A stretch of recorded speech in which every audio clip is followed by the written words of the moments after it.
बारिश से बचने के लिए मैं एक छज्जे के नीचे खड़ा हो गया। तभी मेरी नजर एक लड़की पर पड़ी जो व्हीलचेयर पर थी। पहले तो मुझे लगा उसे मदद की जरूरत है, पर वो बस मुझे घूरने लगी, कुछ भी बोलने में बहुत झिझक रही थी। काफी देर की खामोशी के बाद उसने सावधानी से एक टूटा हुआ गुल्लक निकाला। मेरा कोई परिवार नहीं बचा, क्या तुम मेरे परिवार बनोगे? इस पैसे से क्या मैं तुम्हारा 2 दिन का समय खरीद सकती हूँ? 1 दिन भी चलेगा। उसकी उम्मीद भरी आंखों को देखकर उसे मना करने के शब्द मेरे गले में ही अटक गए। मेरे माता पिता अचानक चल बसे थे। उसके तुरंत बाद बॉस ने मुझे नौकरी से निकाल दिया। सालों की गर्लफ्रेंड ने पता चलते ही साथ छोड़ दिया। यहाँ तक कि मकान मालिक ने भी मुझे बाहर निकाल दिया। इस अनजान शहर में मेरी जेब के $37 ही बची खुची जमा पूंजी है। मूसलाधार बारिश में खड़े होकर मेरा सब कुछ बिखरने वाला था। तभी किसी चीज ने मेरे सिर के पिछले हिस्से को छुआ। मैं मुड़ा। मैंने बस एक हाथ देखा जो इतना पतला था कि नसें साफ दिख रही थीं। वो अनाड़ीपन से एक छाता पकड़े हुए था। वो मुझे बारिश से बचाने की कोशिश कर रही थी। पूरी तरह मुड़ने पर मुझे पता चला कि वो व्हीलचेयर पर बैठी एक लड़की है। वो बहुत कमजोर थी, गाल पीले पड़े थे। उसके उलझे बालों के पीछे भी उसकी नाजुक सूरत छिप नहीं पा रही थी। बारिश में उसका आधा बदन भीग चुका था। उसे इसकी परवाह नहीं थी। वो जिद के साथ मेरे ऊपर छाता थामे खड़ी रही। उसे व्हीलचेयर से उठने के लिए संघर्ष करते देख मैं खुद पर कड़वाहट से हंसा। मैंने कभी नहीं सोचा था कि मैं इतना गिर जाऊंगा कि एक व्हीलचेयर वाली लड़की मेरा ख्याल रखेगी।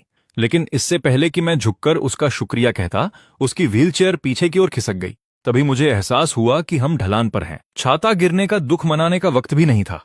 मैं उसके पीछे भागा। हर बार जब वो हाथों से पहिए रोकने की कोशिश करती तो वो और तेज लुढ़कने लगती। मैंने आखिरी पल में व्हीलचेयर पकड़ ली, पर वो तो छाता गति के कारण सीधे उसके सिर पर जा लगा। वो बिल्कुल पहियों वाली एक खुम्बी जैसी लग रही थी। मैंने तुरंत छाता उठाया ताकि देख सकूं कि वो ठीक है। क्या तुम ठीक हो? उसने अपना सिर हिलाया। वो पूरी तरह सुन्न हो चुकी थी। इतनी रात गए, तुम यहाँ अकेली क्या कर रही हो? ये शब्द मेरे मुंह से निकले और मुझे अफसोस हुआ। ये किसी अपराधी की बात जैसी लग रही थी। जैसा सोचा था वो रक्षात्मक हो गई। वो किसी डरी हुई बिल्ली की तरह अपनी व्हीलचेयर में सिकुड़ गई। मुझे बस घर चले जाना चाहिए। तुम्हारे घर वाले चिंता करेंगे। मेरा कोई परिवार नहीं है। कल ही मेरी दादी गुजर गई हैं। मुझे अचानक लगा कि मेरे पास कुछ ऐसा है जो नहीं होना चाहिए था। एक अंधेरा ख्याल मेरे जहन में घूमने लगा। बिना परिवार वाली एक लड़की व्हीलचेयर पर, वो कैसे जिंदा बचेगी? पर यह मेरी चिंता की बात नहीं है। आखिरकार मैं खुद को बड़ी मुश्किल से जिंदा रख पा रहा हूँ। शायद अपराध बोध में मैंने उसे घर छोड़ने का फैसला किया। लिफ्ट में जाने के बाद जैसे ही मैं मुड़ा, उसने मेरी जैकेट पकड़ ली। नोआ, क्या तुम रुककर मेरी बात सुनोगे? मैं मन ही मन मुस्कुराया। यह लड़की लोगों से बिना कांपे बात नहीं कर सकती, फिर भी दूसरों का ख्याल रखने का दिल रखती है। ये लो छाता ले जाओ, कल लौटा देना। अब घर जाओ, बहुत देर हो चुकी है। अजनबियों से सावधान रहना। वो और भी घबराई हुई लग रही थी, लेकिन उसकी उंगलियों ने मेरी जैकेट नहीं छोड़ी। अब मैं समझ गया, ये उसकी मुझे रोकने की कोशिश थी। मैंने तय किया कि उसे ऊपर तक छोड़कर ही जाऊंगा, पर ऊपरी मंजिल पर पहुंचकर देखा उसका घर वहां नहीं था। वो और भी ऊपर बारिश में भीगी छत पर था। न रैंप न लिफ्ट, बस ऊपर तक जाते ऊबड़ खाबड़ सीढ़ियां। मैं सोच भी नहीं सकता कि उन सीढ़ियों से उतरने में उसे कितनी हिम्मत जुटानी पड़ती होगी।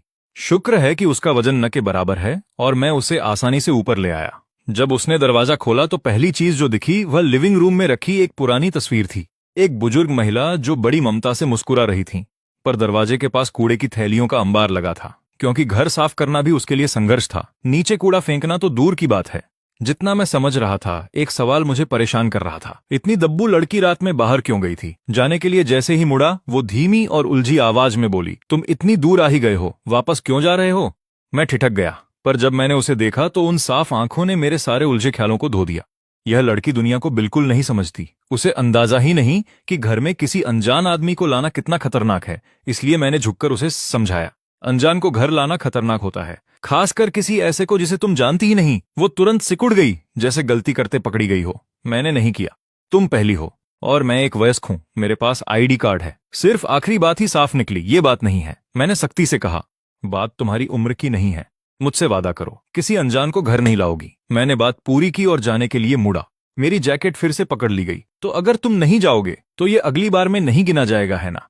मुझे सिर्फ संचार की कमी ने नहीं, बल्कि उस अकेलेपन ने प्रभावित किया जिसे मैं बखूबी पहचानता था। पर मैं कोई फरिश्ता नहीं हूं, और मेरे सामने एक लड़की बैठी है जो अपनी रक्षा नहीं कर सकती।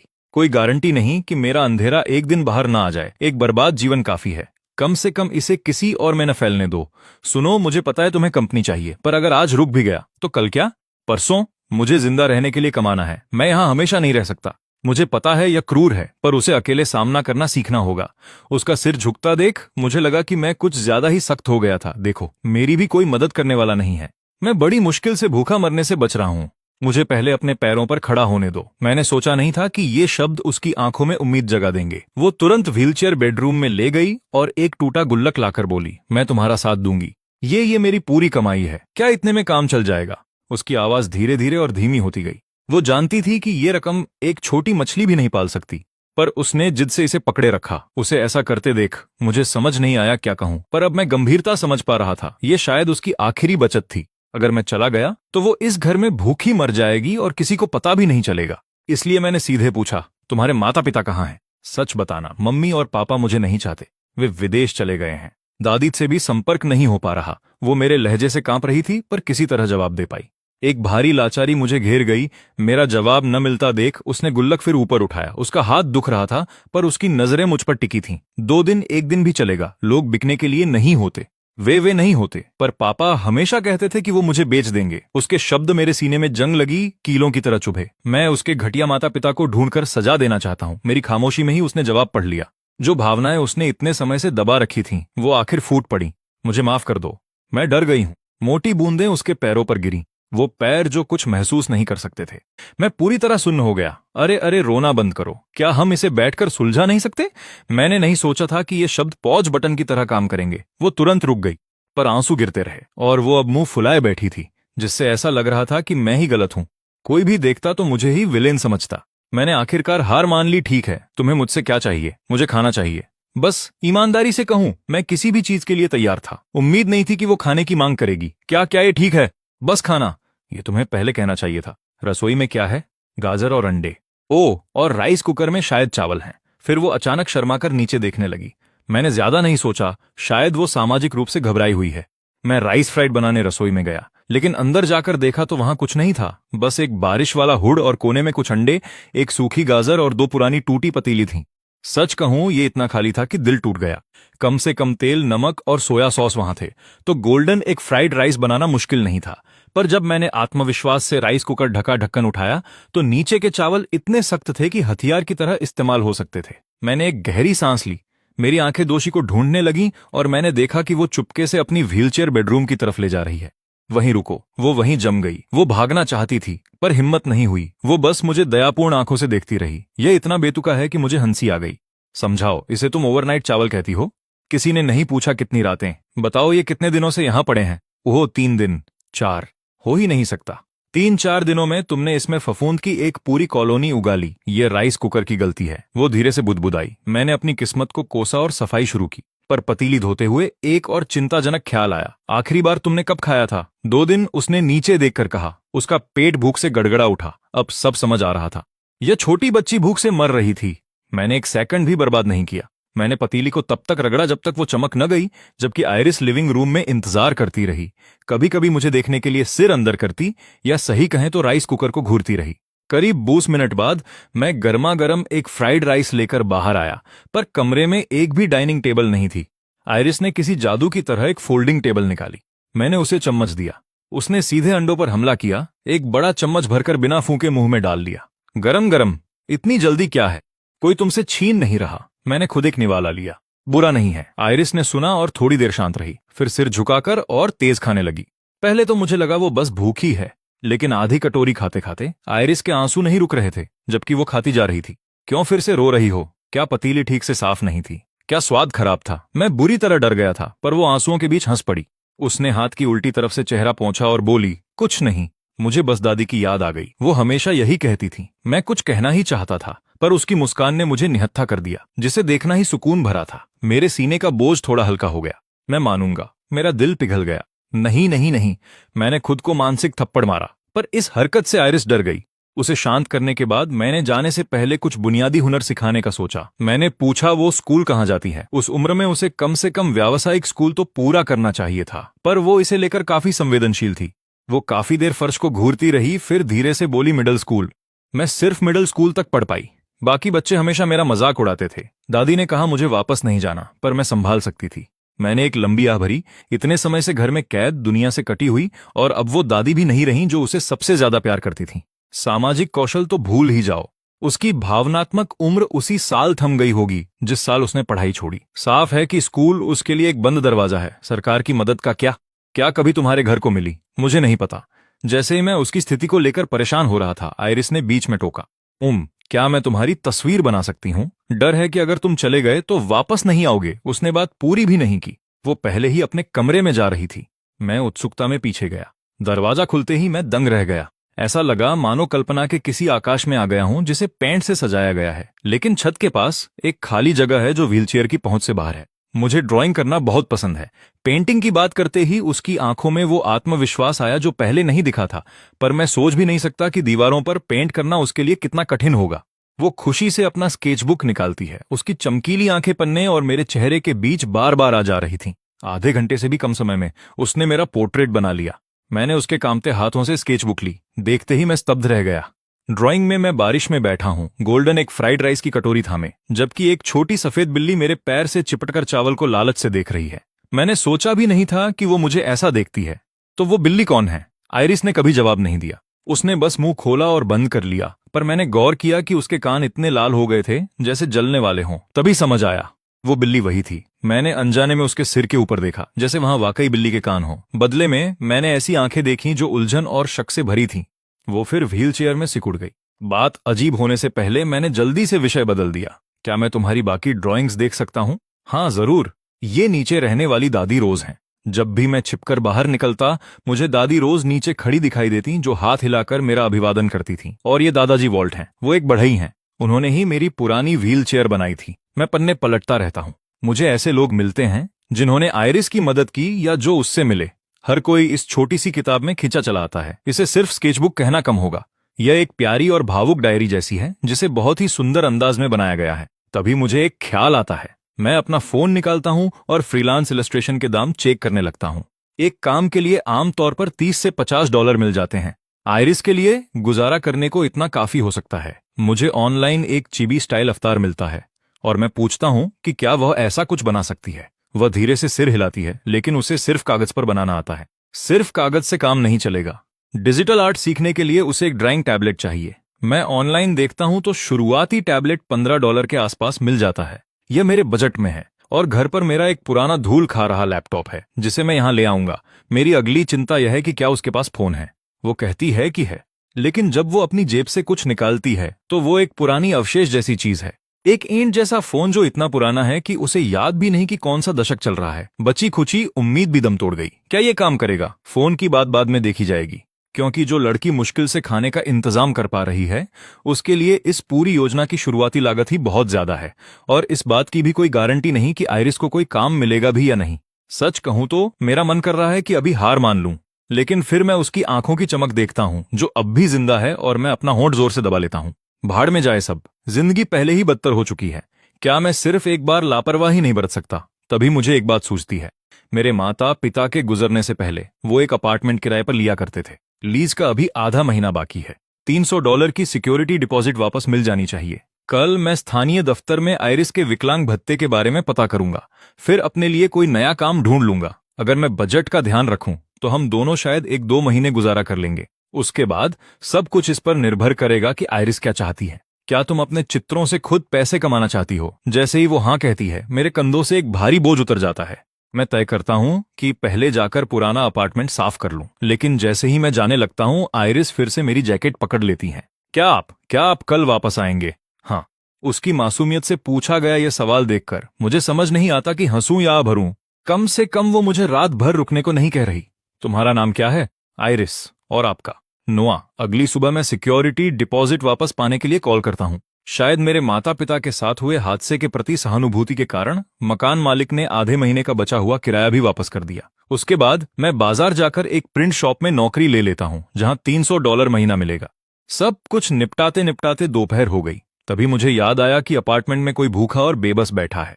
मेरी छोटी सी मशरूम। मैं दौड़कर आयरिस के घर पहुंचता हूं। जैसे ही मैं लिफ्ट से बाहर निकलता हूं, मुझे कुछ जलने की बदबू आती है। मेरे मन में कोई अनहोनी होने का डर बैठ जाता है। मैं भागकर ऊपर जाता हूं और दरवाजा खटखटाता हूं। वो अंदर से तुरंत खुल जाता है। काले धुएं का एक गुबार गलियारे में फैल गया। दरवाजे पर वो नन्ही मुसीबत पागलों की तरह खांस रही थी।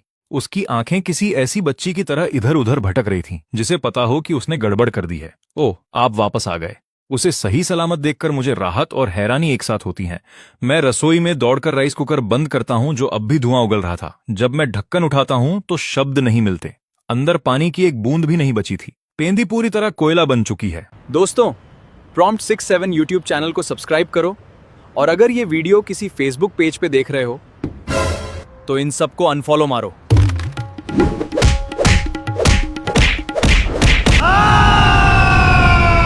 दोबारा रीअपलोड नहीं करूंगा। प्लीज यार, ऐसे फेसबुक पेजेस को अनफॉलो करो, असली प्रॉम्प्ट 67 को सब्सक्राइब करो। सॉरी भाई। मैं मुड़ता हूँ और अपनी छोटी मशरूम को चुपके से खिसकने की कोशिश करते हुए पकड़ लेता हूँ। समझाओ मुझे क्या हुआ। मैं बस कुछ पकाना चाहती थी, लेकिन मैं डर गई कि आप देखेंगे तो सोचेंगे कि ये बुरा है। तो मैं इधर उधर भागती रही और फिर मैं भूल गई। मैं अपने दांत पीस रहा हूँ। अगर मैं वक्त पर न पहुंचा होता तो पता नहीं ये लड़की क्या आफत खड़ी कर देती। आइरिस, अगर तुमने दोबारा खाना पकाने की कोशिश की तो मैं तुम्हें ही पतीले में डाल दूंगा। उसके मासूम से चेहरे पर एक नजर डालता हूं और मेरा गुस्सा गायब हो जाता है। ठीक है, ठीक है, चलो थोड़ी ताजी हवा में चलते हैं, आ जाओ। आइरिस धीरे से ठीक है कहती है और अपनी व्हीलचेयर रसोई से बाहर ले जाती है। खाना खाने के बाद वो एक और धीमी आवाज निकालती है और किचन से बाहर निकल जाती है। खाना खा लेने के बाद आइरिस अपने थोड़े से उभरे हुए पेट पर हाथ फेरती है। उसने कुछ भी ज्यादा नहीं खाया। शायद एक आम इंसान की तुलना में 1/3 हिस्सा। उसका पेट बहुत जल्दी भर जाता है। उसे देखकर मैं उसे छेड़े बिना नहीं रह पाता। जरा देखो वो छोटा सा फूला हुआ पेट। बाहर चलें और टहल लें। आइरिस तुरंत सिर हिलाती है। फिर उसे अपनी गलती का एहसास होता है और वो जल्दी से अपना पेट ढंक लेती है। मेरा पेट गोल नहीं है। मैं गौर करता हूं कि उसकी आवाज अब भी धीमी है, लेकिन वो पहले की तरह जड़ नहीं हो रही है। मैं आइरिस से कहती हूं कि अपने दस्तावेज ले ले। सारे दस्तावेज, हम जा रहे हैं। जहां वो घबरा जाती है। नागरिक मामले ब्यूरो, लेकिन हम अभी तो मिले हैं। क्या ये बहुत जल्दी नहीं है? तुम छोटी चालाक, तुम्हारे दिमाग में क्या चल रहा है? मेरा मतलब है अपना विकलांगता प्रमाण पत्र, अपना आईडी कार्ड, वो सब लेकर आओ। हमें तुम्हारे विकलांगता भत्ते के बारे में पूछना है कि वो कहीं भेजा जा रहा है या किसी ने कभी उसका दावा किया है। मैं उसे घूरता हूं जब तक कि उसे समझ नहीं आ जाता कि उसने गलत मतलब निकाल लिया था। इसके बाद छाई खामोशी बहुत अजीब है। मैं बाहर इंतजार करने के लिए निकल जाता हूं। हालांकि मुझे पक्का नहीं पता कि मैं किस चीज से भाग रहा हूं, क्योंकि इस समय मुझे वो बिल्कुल समझ नहीं आ रही। वो कोई छोटी बच्ची नहीं है, क्योंकि उसने नागरिक मामले ब्यूरो का संदर्भ तुरंत समझ लिया था, लेकिन बुनियादी समझ का बहुत हिस्सा गायब लगता है। क्या वो वाकई स्वाभाविक रूप से नासमझ हो सकती है? यकीनन अगर मैं उस छोटे से सिर को खोलूं तो अंदर सिर्फ खालीपन नहीं होगा। यह ख्याल भर ही मुझे सहरा देता है। तभी आइरिस सावधानी से दरवाजे से अपना सिर बाहर निकालती है, यह देखने के लिए कि मैं वहां हूं या नहीं। वो जाहिर तौर पर शांत हो जाती है। जल्दी करो, घूरना बंद करो और बाहर आओ। अगर हम देर से पहुंचे तो लाइन लग जाएगी, और अगर मैं थक गई तो मैं व्हीलचेयर को आगे झुका दूंगी और खुद बैठ जाऊंगी, जबकि तुम मुझे धक्का दोगे। तुम डराने वाली। आइरिस साफ तौर पर घबरा गई है। दोनों हाथों से वो तेजी से खुद को दरवाजे की तरफ धकेल रही है। मैं जोर से हंस पड़ता हूं। दादी नेली मुझे देख लेती हैं और तुरंत मेरा रास्ता रोकने के लिए सामने आ जाती हैं। उनकी आंखें शक से भरी हैं। साफ है कि वो डरी हुई हैं कि इस लड़की को किसी धोखेबाज ने फंसा लिया है। वो मुझसे मौके पर ही सफाई मांगती हैं, जब उन्हें पता चलता है कि कल रात मैंने ही आइरिस की मदद की थी। दादी नेली मुझे हैरानी भरी नजरों से ऊपर से नीचे देखती हैं और कहती हैं, तुम साफ तौर पर कंगाल दिख रहे हो युवक, लेकिन तुम शरीफ लगते हो। बस इस लड़की की हालत देखकर अफसोस होता है। उसकी दादी अचानक गुजर गईं और मेरी ये बूढ़ी हड्डियां अब उसका ज्यादा दिन ख्याल नहीं रख सकती। वो आइरिस की तरफ एक लंबा अर्थपूर्ण नजरिया देकर बात खत्म करती हैं, जिसका चेहरा शर्म से लाल हो गया है। मैं जल्दी से विषय बदल देता हूँ। क्या दादी नेली को पता है कि आइरिस का विकलांग भत्ता कहाँ भेजा जा रहा है? दादी नेली कहती हैं कि उन्हें भी कोई अंदाजा नहीं है। आइरिस, क्या तुम्हें अपनी दादी के बैंक खाते का पासवर्ड याद है? आइरिस अपना सिर हिलाती है। यह चीजों को मुश्किल बनाता है, तो मैं उसे बैंक ले जाने और उसके नाम पर नया खाता खोलने का फैसला करता हूँ। फिर हम बस सीधे भुगतान का विवरण अपडेट कर सकते हैं। इस तरह उसे यहां वहां भागना नहीं पड़ेगा। मैं आइरिस को बैंक की ओर धकेलता हूँ। पूरे रास्ते आइरिस लगातार पीछे मुड़कर मुझे देखती रहती है। आखिरकार वो हिम्मत जुटाकर पूछती है, क्या मुझे अपनी खुद की बैंक पासबुक मिलेगी? पासबुक को भूल जाओ, कोई पासबुक नहीं। मैं देख सकता हूं कि वो कुछ कहना चाहती है पर रुक जाती है। मैं उसे थोड़ा छेड़ने से खुद को रोक नहीं पाता। लेकिन एक अच्छी खबर है, तुम्हें अपना एटीएम कार्ड मिल रहा है, जो पासबुक से कहीं ज्यादा सुविधाजनक है। क्या एटीएम कार्ड महंगा होता है? बिल्कुल नहीं। इसे बनाने में लगभग $1 लगता है। पूरा $1।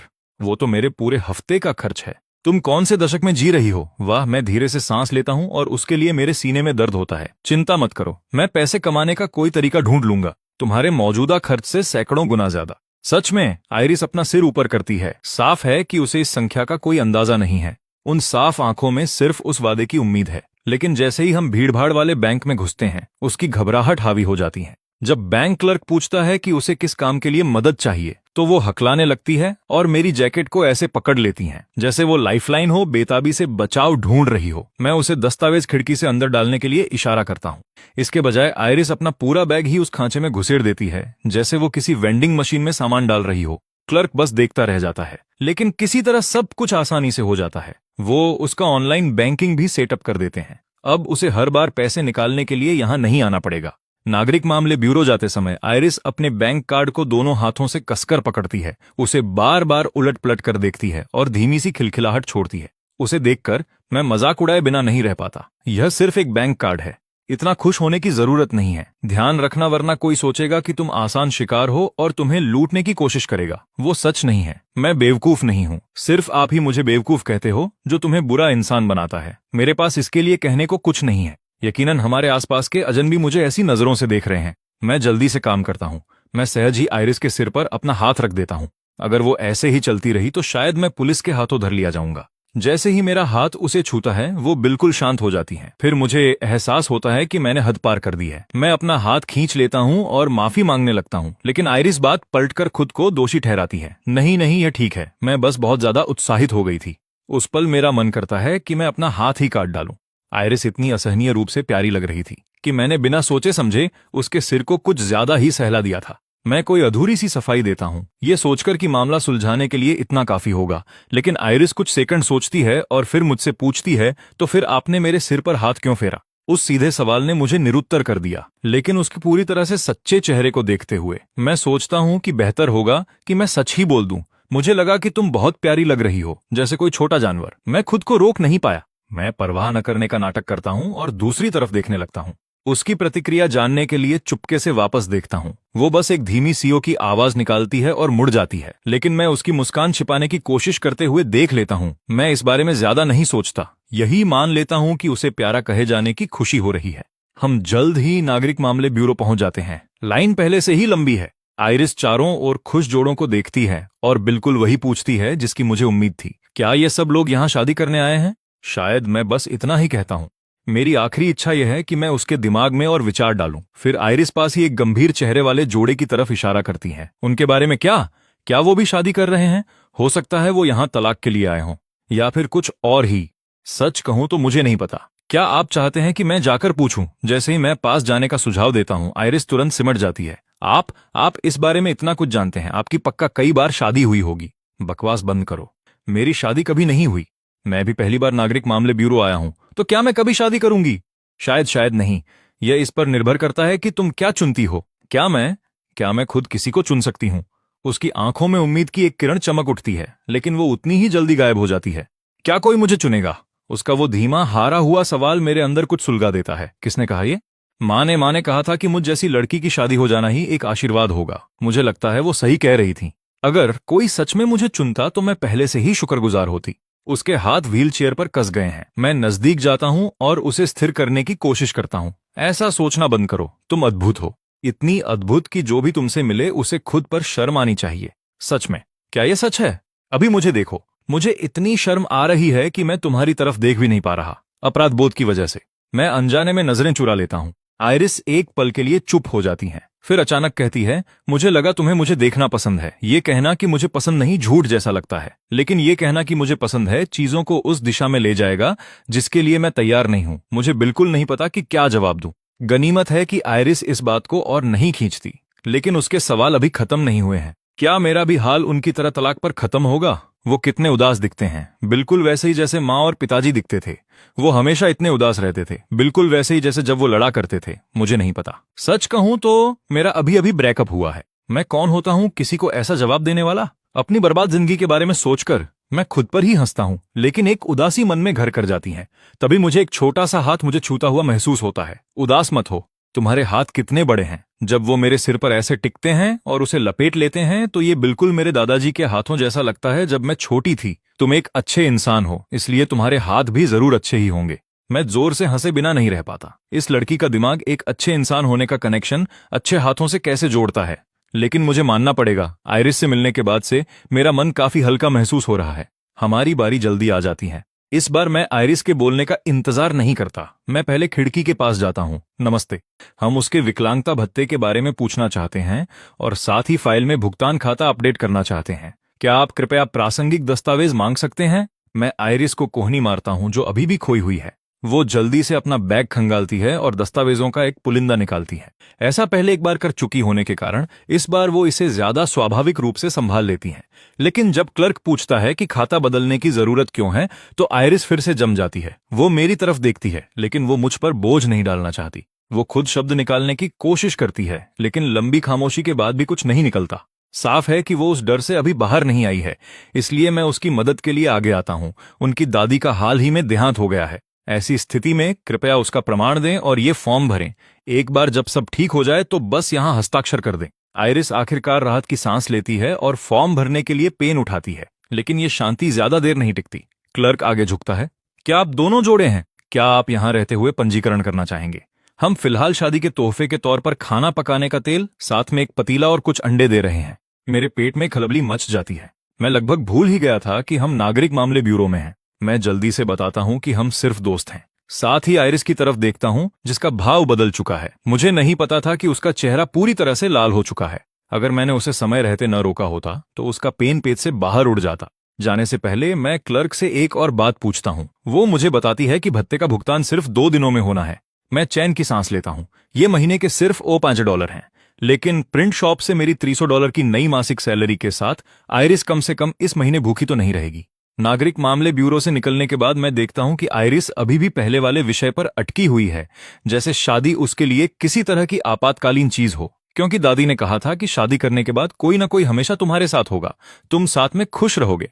वो तुम्हारे गिरने पर लगी चोटों पर फूंक मारेंगे और वो तुम्हारी हर कमी को बर्दाश्त करेंगे। तभी मुझे एहसास होता है, शादी से जो कुछ भी वो चाहती है वो सिर्फ साथ है और कुछ नहीं। क्या तुम्हारी कोई पसंद भी है? तुम सिर्फ किसी ऐसे व्यक्ति के साथ पूरी जिंदगी नहीं बिता सकते जिसे तुम बर्दाश्त न कर सको। मैंने वास्तव में इस बारे में नहीं सोचा है, लेकिन दादी ने कहा था कि जब तुम किसी ऐसे व्यक्ति को ढूंढ लो जिससे तुम शादी करना चाहती हो, तो बस उन्हें घर बुलाओ और अपने खाने से उनका दिल जीत लो। मुझे कहना पड़ेगा, ये वाकई एक साहसी पारिवारिक परंपरा है। उसके खाना पकाने के बारे में सोचकर मैं चुपचाप उस बेचारे आदमी के लिए शोक मनाता हूं, जो भी वो हो। आयरिस साफ तौर पर मेरा हाव भाव देख लेती है और उसका आत्मविश्वास कम होने लगता है, लेकिन वो जिद करती है कि मैं इसे जरूर बहुत स्वादिष्ट बना दूंगी। हाँ हाँ बिल्कुल, मुझे तुम पर पूरा भरोसा है। अगर कुछ बुरा हुआ तो बस उसे खींच कर वापस ले आना और उसे खिला देना। यह सुनकर मैं कांपे बिना नहीं रह पाता। मैं आयरिस से अपनी पहली मुलाकात को याद करता हूँ। यह सुनकर लगता है कि वो मेरे ही बारे में बात कर रही है, लेकिन वो इतनी नासमझ दिखती है, इतनी मासूम कि मैं उसे परखने के लिए आगे पूछता हूँ, ये सड़क से किसी को उठाकर लाने से कैसे अलग है? मुझे उम्मीद नहीं थी कि आयरिस सिर हिलाएगी। ये उतना अलग नहीं है। क्या तुम जानती भी हो कि उस मुहावरे का क्या मतलब है? तुमने बस सिर हिलाया।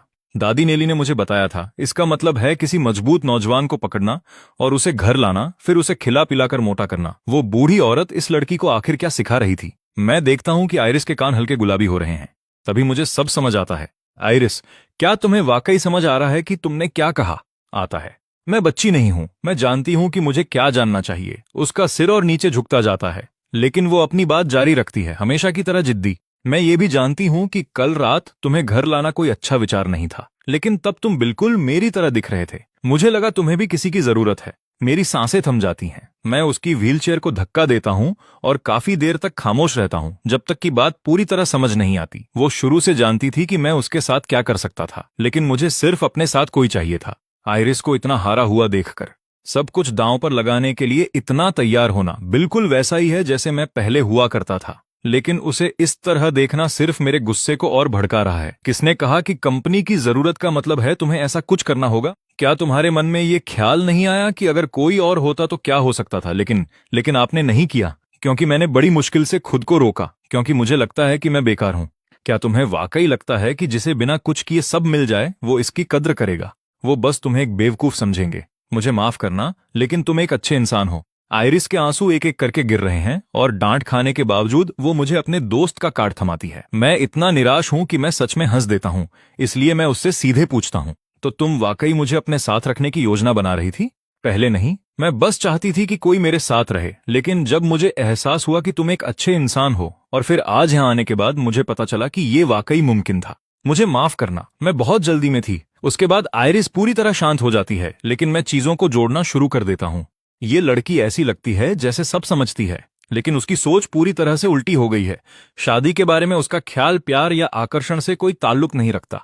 वो बस चाहती है कि कोई वहां मौजूद रहे। और सच कहूं, मैं थोड़ा प्रभावित हूं, लेकिन एक लड़की के सामने खड़े होकर जो किनारे पर झूल रही है, उसका फायदा उठाना कुछ ऐसा है जो मैं बस नहीं कर सकता। इसलिए मैं उसकी ठुड्डी ऊपर करता हूं और उसे मेरी तरफ देखने पर मजबूर करता हूं। क्या मैं तुम्हें पसंद हूं? मुझे नहीं पता। तुम्हें ये तक नहीं पता कि तुम किसी को पसंद करती हो या नहीं, और तुम अभी से शादी करना चाहती हो। तुम बस वैसे ही शादी करना चाहती हो। क्या तुम्हें ये पूरी तरह से उल्टा नहीं लगता? आइरिस के होंठ कांपने लगते हैं जैसे वो रोने वाली हो। मुझे एहसास होता है कि मैंने उसके साथ बहुत सख्ती की है और अपना सिर खुजलाता हूं। क्या मैंने तुमसे वादा नहीं किया था कि मैं भागूंगा नहीं? तो फिर क्यों नहीं? एक बार जब तुम साथ को अलग कर दो तो ये समझने के लिए कुछ समय लो कि क्या मैं वाकई इसके लायक हूं, और साफ तौर पर सोचो कि तुम उसकी आंखें फिर से चमक उठती हैं जैसे कहीं नई जगह जाने के लिए दरवाजा खुल गया हो। मैं आ भरते हुए उसके बालों को सहलाता हूं। जाहिर है तुम्हारे पैर काम नहीं करते। इसका मतलब ये नहीं कि तुम मर रही हो, तुम्हारे पास बहुत समय है। लेकिन आइरिस कोई प्रतिक्रिया नहीं देती। उसका चेहरा सिर्फ लाल होता जाता है। मुझे एहसास होता है कि मैंने क्या कर दिया है। मैं जल्दी से पीछे हटता हूं और इतना साहसी होने के लिए माफी मांगता हूं, लेकिन आइरिस बस एक पल के लिए रुकती है, फिर चुपचाप कुछ ऐसा कहती है जो मेरे अंदर गहरे में कुछ हलचल पैदा कर देता है। तो अगर मैं समझ जाऊं तो क्या तुम मुझे चुनोगे? ये कहने के बाद वो चिंतित होकर अपने पैरों की तरफ देखती है। उसके अंदर का असुरक्षा भाव हर तरफ छलकने को है, लेकिन अगले ही पल उसकी व्हीलचेयर अचानक हिलने लगती है। ये मैं हूं। मैं रफ्तार बढ़ाता हूं और उसे आगे धकेलता हूं। चलो चलो, किराने की खरीदारी करने चलते हैं। तुमने कहा था कि तुम मुझे पकड़ रही हो, है ना? तो मेरा इस्तेमाल भी कर ही लो। आइरिस एक हल्की आवाज निकालती है, शायद पीछे मुड़कर देखना चाहती हो कि मैं नाराज तो नहीं, लेकिन वो कई सेकंड तक हिचकिचाती है और पीछे नहीं मुड़ती। आखिरकार वो धीरे से हंसती है और फुसफुसाते हुए वही दोहराती है जो मैंने कहा था। कर ही लेती हूं, क्योंकि मैंने तुम्हें पहले ही पकड़ लिया है। मुझे कहना पड़ेगा, जब ये लड़की नासमझ होने का अभिनय करती है तो वो वाकई काफी प्यारी लगती है। मैं खुद को रोक नहीं पाता। मैं झुकता हूं और फिर से आइरिस के गोल मटोल सिर को थपथ पाता हूं, इस बार बिना किसी बहाने के। मैं बस ऐसे व्यवहार करता हूं जैसे कुछ हुआ ही नहीं। तुमने फिर से मेरे सिर को क्यों थपथ पाया? मैंने तो कर दिया। तुम इसके बारे में क्या कर लोगी? वैसे भी तुमने मुझे ऐसे पकड़ा जैसे मैं तुम्हारा ही हूं। क्या मैं एक बार तुम्हारे सिर को थपथपा भी नहीं सकती? आइरिस अपनी ठुड्डी थोड़ी ऊपर उठाती है। उसकी आवाज में थोड़ा आत्मसंदेह कम है। तो क्या इसका मतलब ये है कि तुम्हें लगता है कि मैं प्यारी हूं? अरे यार, इस लड़की को टालना और मुश्किल होता जा रहा है। ये देखकर कि मैं जवाब नहीं दे रहा, आइरिस बस आगे बढ़ जाने का फैसला करती है। मुझे लगता है तुम भी काफी प्यारे हो, तो क्या मैं तुम्हारे सिर को थपथपा सकती हूँ? उसकी आंखें उम्मीद से भरी हैं। मेरा दिमाग बंद हो गया है। क्या वो हमेशा इतनी सीधी होती है? और वो इस नतीजे पर कैसे पहुंची कि मैं प्यारा हूं? सिर्फ तब जब तुम नाराज थे। क्या तुम्हें डांट खाने का कोई शौक है? तुम इसे चेक करवा सकती हो, मुझे नहीं है। मैं बस इतना जानती हूं कि तुम नाराज हुए क्योंकि तुम मेरी परवाह करते हो। तो भले ही मुझे डर लगा, मुझे फिर भी तुम बहुत प्यारे लगे। और तुम कह रहे हो कि तुम्हें डांट खाने का शौक नहीं है। मुझे नहीं है। तुम जानते हो मैं सबसे धीमी हूं और तुम फिर भी मुझे परेशान करते हो। अब मैं बात नहीं कर रही। जैसे ही आइरिस घबराती है, उसके शब्द लड़खड़ाने लगते हैं। अंत में वो बस अपने गाल फुला लेती है और मुंह बनाकर चुप हो जाती है। लेकिन मेरा ध्यान सड़क के किनारे एक फोन शॉप की तरफ चला जाता है। मैं एक पल के लिए हिचकिचाता हूं। आइरिस को वहीं रुकने को कहता हूं, फिर एक गहरी सांस लेकर अंदर जाता हूं। कुछ देर बाद मैं बाहर आता हूं और आइरिस की तरफ एक छोटा सफेद बॉक्स उछालता हूं। क्या ये मेरे लिए है? वो उसे खाली नजरों से घूरती है, काफी देर तक हिलती भी नहीं, बस उसे पत्थर की तरह देखती रह जाती है। बेशक ये तुम्हारे लिए है, वरना मैं वहां क्यों जाता? इसे पहले बहुत सख्त होने के लिए माफी के तौर पर समझो। मैं खुद को उसकी तरफ सीधे देखने लायक नहीं बना पा रहा। ये बिल्कुल वैसा ही है जैसे पहली बार मैंने किसी लड़की को तोहफा दिया हो। ये बहुत ज्यादा है, मैं इसे स्वीकार नहीं कर सकती। ये उतना ज्यादा नहीं है। ये सबसे सस्ता मॉडल था, महंगे वाले वैसे भी मेरी पहुंच से बाहर थे। आइरिस छोटे बॉक्स को देखती हैं। साफ है कि वो खुश है, लेकिन वो अभी भी फोन वापस करने की जिद करती हैं। मैं जानबूझकर एक कदम पीछे हटता हूं और खुद को उसकी पहुंच से बाहर कर लेता हूं। फिर आइरिस वाकई अपनी कुर्सी को मेरी तरफ धकेलती है ताकि मुझे पकड़ सके। मुझे डर है कि कहीं वो गिर न जाए। मैं उसे मनाने की कोशिश करता रहता हूं। देखो, तुमने तो खुद को एक रसोइया चुन ही लिया है। अगर तुम्हारा आदमी तुम्हें फोन दिला दे तो ये सिर्फ इसलिए है ताकि वो तब वापस आ सके जब तुम्हें भूख लगे। सोचो इसके बारे में। क्या तुम्हें इसे पास नहीं रखना चाहिए? क्या वाकई ऐसा होता है? हाँ, बिल्कुल। और वैसे भी अगर तुम पैसे कमाना शुरू करना चाहती हो तो तुम्हें इसकी जरूरत पड़ेगी। जब तुम पर्याप्त कमा लोगी तो तुम हमेशा मुझे वापस कर सकती हो। ये कैसा रहेगा? इतनी बहस के बाद आयरिस अनिच्छा से फोन स्वीकार कर लेती है, लेकिन वो कसम खाती है कि जब वो पैसे कमाएगी तो वो मुझे जरूर चुका देगी। अब तक काफी देर हो चुकी है। मैं फिर से व्हीलचेयर पकड़ता हूँ और किराने का सामान खरीदने निकल जाता हूँ। जैसे ही खाने की बात आती है आयरिस का उत्साह बढ़ जाता है, लेकिन एक सेकंड बाद वो कुछ सोचती है और अचानक चिंतित हो जाती है। तुम मुझे ये फोन दोगे और फिर गायब हो जाओगे, है ना? मैं नहीं होऊंगा तो तुम कब तक रुकोगे? खाने के बाद फिर पूछना। पतझड़ का आसमान जल्दी काला हो जाता है। अटारी की खिड़की से ढलती रोशनी एक ऐसी शांति में बदल जाती है जो कहीं और नहीं मिलती। आयरिस आराम से पीछे बैठ जाती है। उसका छोटा पेट थोड़ा उभरा हुआ है।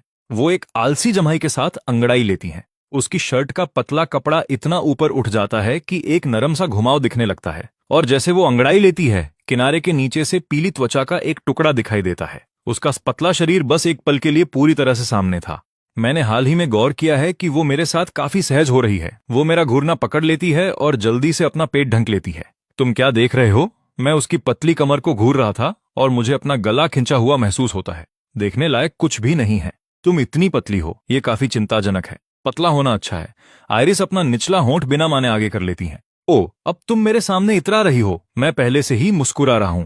तुम्हारे उस शरीर के साथ तुम्हें हवा वाले दिन बाहर निकलने के लिए बिजली के खंभे को पकड़ना पड़ेगा। तुम्हें प्यारी दिखने की चिंता कम और खाने की चिंता ज्यादा करनी चाहिए। मेरा पेट भरा हुआ है। हा हा। आयरिस अपने पेट को सहलाती है, एक ऐसी गर्माहट के साथ मुस्कुराते हुए जो पूरे कमरे को भर देती है। उसके लिए पेट भरा होना दुनिया की सबसे बड़ी खुशी हो सकती है। क्या तुम्हारा पेट भर गया? मैं दोबारा चेक करता हूँ। आयरिस मजबूती से सिर हिलाती है और उसकी आंखें चमक उठती हैं। क्या इसका मतलब है कि मैं अब पूछ सकती हूँ? मैं ध्यान देता हूं और उसके शुरू करने से पहले ही उसे टोक देता हूं। चूंकि तुम्हारा पेट भर गया है, मैं निकल रहा हूं।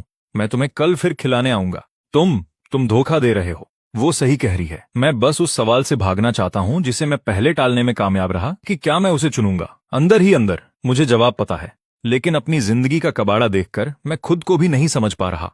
मैं बदले में उसे क्या पेशकश कर सकता हूं? ज्यादातर बच्चे जो बिना किसी सहारे के बड़े हुए, वो अपनी हड्डियों में शर्म लेकर चलते हैं। मैं सामने खड़ी इस नासमझ लड़की से बेहतर कैसे हूं? लेकिन मैं इससे इनकार नहीं कर सकता। अभी मेरे अंदर कुछ उग्र हलचल हो रही है। मुझे पैसे चाहिए। मुझे वो आत्मविश्वास चाहिए जो एक इंसान को गर्व से खड़ा होने की ताकत दे और अपनी शर्तों पर जिंदगी जीने की आजादी। लेकिन फिलहाल बस इतना ही है। एक ख्याल आयरिस मेरी धुंधली होती आंखों को देख लेती है। वो अपना मुंह खोलती है और बिना एक शब्द कहे बंद कर लेती है। मैं उसे झटक कर जाने के लिए मुड़ता हूं। क्या तुम नहीं जा सकते? मैं रुकता हूं। सच में मुझे नहीं पता कि उसने मुझसे कितनी बार रुकने के लिए कहा है, लेकिन इस लड़की के लिए जो मुझे छोटी आवारा बिल्ली की याद दिलाती है, मैं हमेशा थोड़ा और सब्र ढूंढ लेता हूं। मैं अपना सिर घुमाता हूं। इस बार क्या है? मैं अपनी आवाज को सामान्य रखता हूं। तुम्हारे पास रहने के लिए कोई जगह नहीं है ना? आयरिस मेरी तरफ देखना चाहती है, लेकिन सिर उठाने की हिम्मत नहीं कर पा रही। तुम्हें कैसे पता चला? मैं काफी देर तक शांत रहता हूं, फिर एक आह भरता हूं जो काफी हद तक हार मान लेने जैसा है। तुम महक रहे हो। आयरिस फुसफुसाती है। तभी मुझे एहसास होता है, कल बारिश में भीगने के बाद से मैंने न तो कपड़े बदले हैं और न नहाया हूं। मैं फिर भी अपनी बात पर कायम रहने की कोशिश करता हूं। शायद मेरी आदत ही थोड़ी बिखरी हुई है। कोई बिखरा हुआ इंसान उस रसोई को इतना चमका नहीं सकता। इसकी बात में दम है। ठीक है, तुम जीती, पर फिर भी यह सही नहीं है। मैंने अपनी बात जारी रखी। क्या तुमने सोचा भी है कि मैं कहां सोऊंगी? मैं तुम्हारे बिस्तर पर तो नहीं सो सकता। अगर मैं जमीन पर चटाई बिछा भी लूं, तो आधी रात को जब तुम्हें वॉशरूम जाना हो तो क्या होगा? और क्या तुम वाकई यकीनी तौर पर मुझ पर भरोसा कर सकती हो कि मैं कोई हरकत नहीं करूंगा? मेरी आवाज नरम पड़ गई। मैं जानता हूं तुम क्या कर रही हो। तुम्हें मुझ पर तरस आ रहा है। आयरिस ने ईमानदारी से सिर हिलाया। फिर उसने सिर झुकाकर पूछा, तो क्या इसका मतलब यह है कि तुम मान रहे हो कि तुम्हें मुझसे प्यार है? मेरा गला रुंध गया। मैं अनजाने में पीछे हट गया। यह लड़की बहुत तेजी से आगे बढ़ रही है। मैंने अपनी उंगलियां जोर से माथे पर टिका लीं। मैंने माथा दबाया। मैं इसका सीधा जवाब नहीं देना चाहता था, पर मैंने इसे नकारा भी नहीं। देखो, क्या तुम उन मासूम आंखों से मुझे देखना बंद कर सकती हो और उसी लहजे में ऐसे सवाल पूछना बंद कर सकती हो? जब तुम ऐसा करती हो तो मुझे लगता है कि मैं कोई बुरा इंसान हूं। आयरिस ने नजरें फेर लीं। तो मुझे क्या करना चाहिए? ठीक है, माना। मैं मानता हूं कि तुम खूबसूरत हो, बिल्कुल बेदाग, कभी कभी थोड़ी परेशान करने वाली, पर एकदम सही मायनों में प्यारी। जिस भी लड़के में जरा भी एहसास होगा, उसके मन में ख्याल तो आएंगे ही। मैं 2 कदम आगे बढ़ा और झुककर उसकी आंखों में देखा, पर इसीलिए मुझे खुद पर काबू रखना पड़ रहा है। क्या तुम समझ रही हो? मैं समझ गई।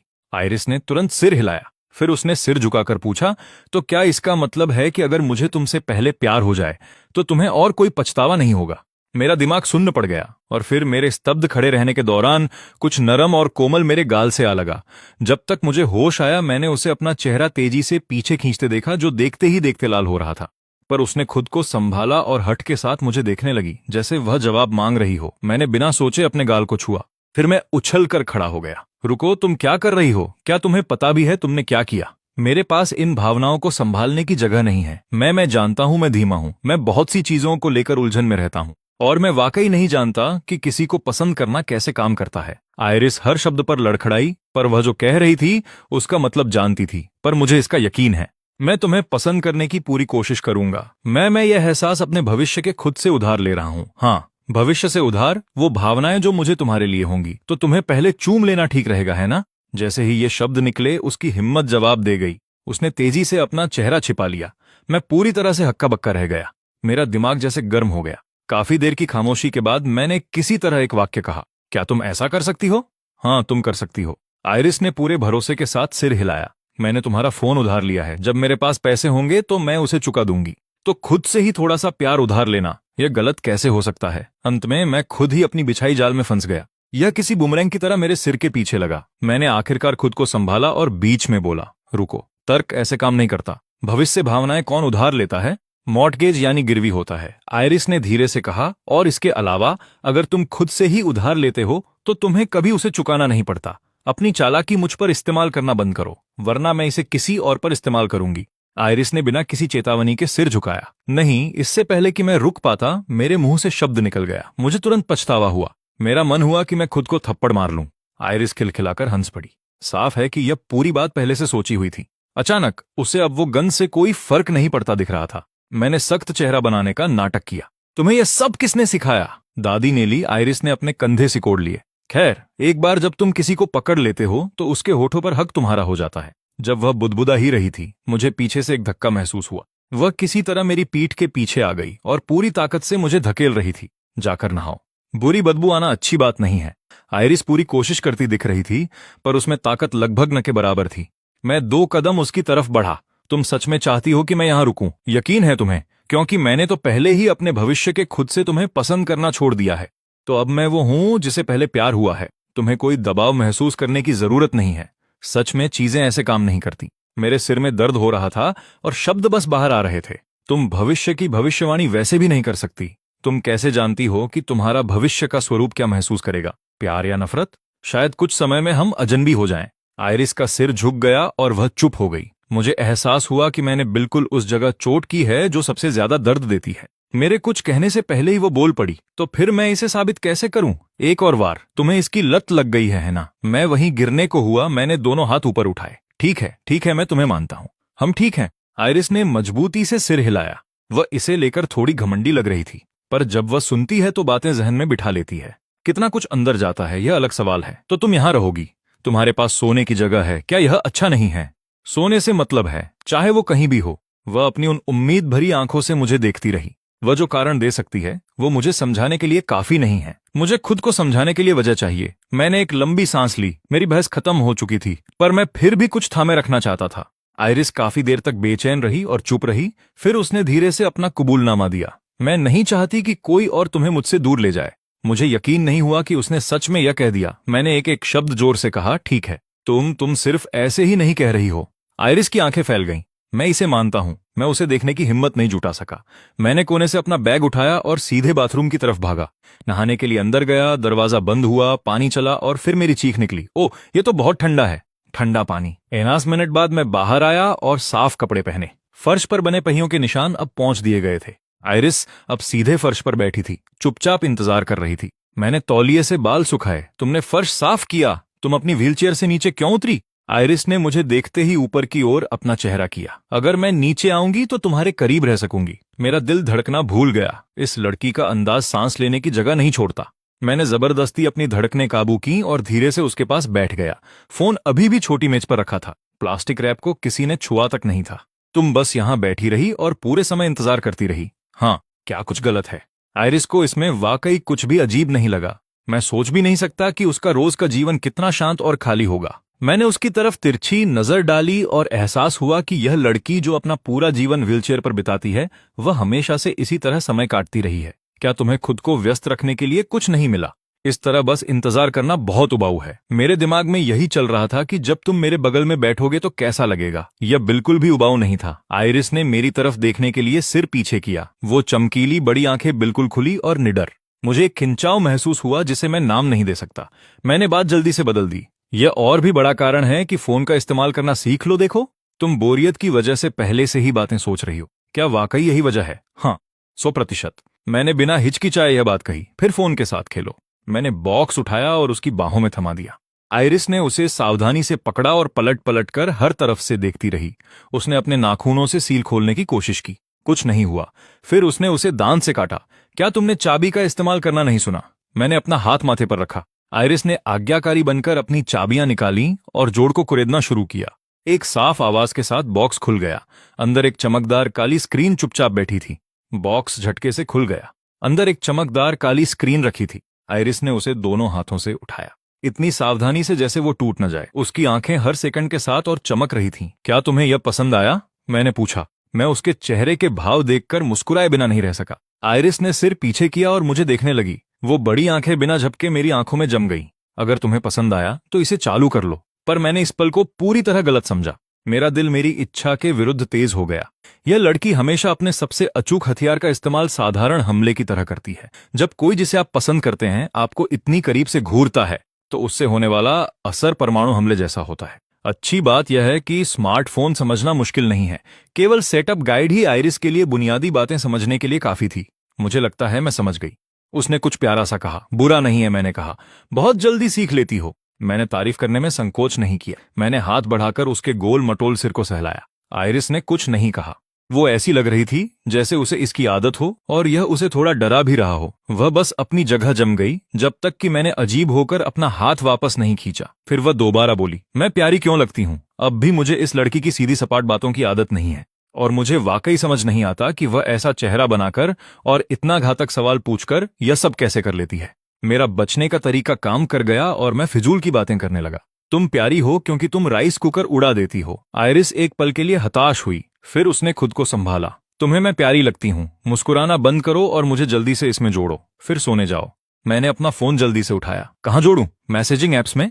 आइरिस हमेशा की तरह रास्ता भटक गई। तुम वाकई इन एप्स के बारे में जानते हो? आइरिस फिर से ट्रैक से उतर गई थी। तुम ये जानते हो? मैं जम गया। रुको, मेरा इन्हें जानना अजीब बात हो सकती है, पर तुम्हारी स्थिति को देखते हुए इन्हें जानना मायने रखता है। लोग इन चीजों के बारे में बात करते हैं जब वे हताश होते हैं। उसने अपना पुराना ईंट जैसा फोन निकाला और मेरी तरफ लहराया। मेरा भी एक अकाउंट है। मैंने स्क्रीन पर नजर डाली। यह एक बेजान सेल था जिसे बहुत पहले ही छोड़ दिया गया था। मेरी आंखें यूजर नेम पर टिक गईं। आइरिस खाना नहीं बना सकती, मैं अब बना सकती हूँ। आइरिस का चेहरा शर्म से लाल हो गया। उसने फोन वापस छीन लिया और उसे अपनी छाती से चिपका लिया। हंसते हुए मैंने कहा, हाँ, बस चावल बनाना नहीं आता मुझे।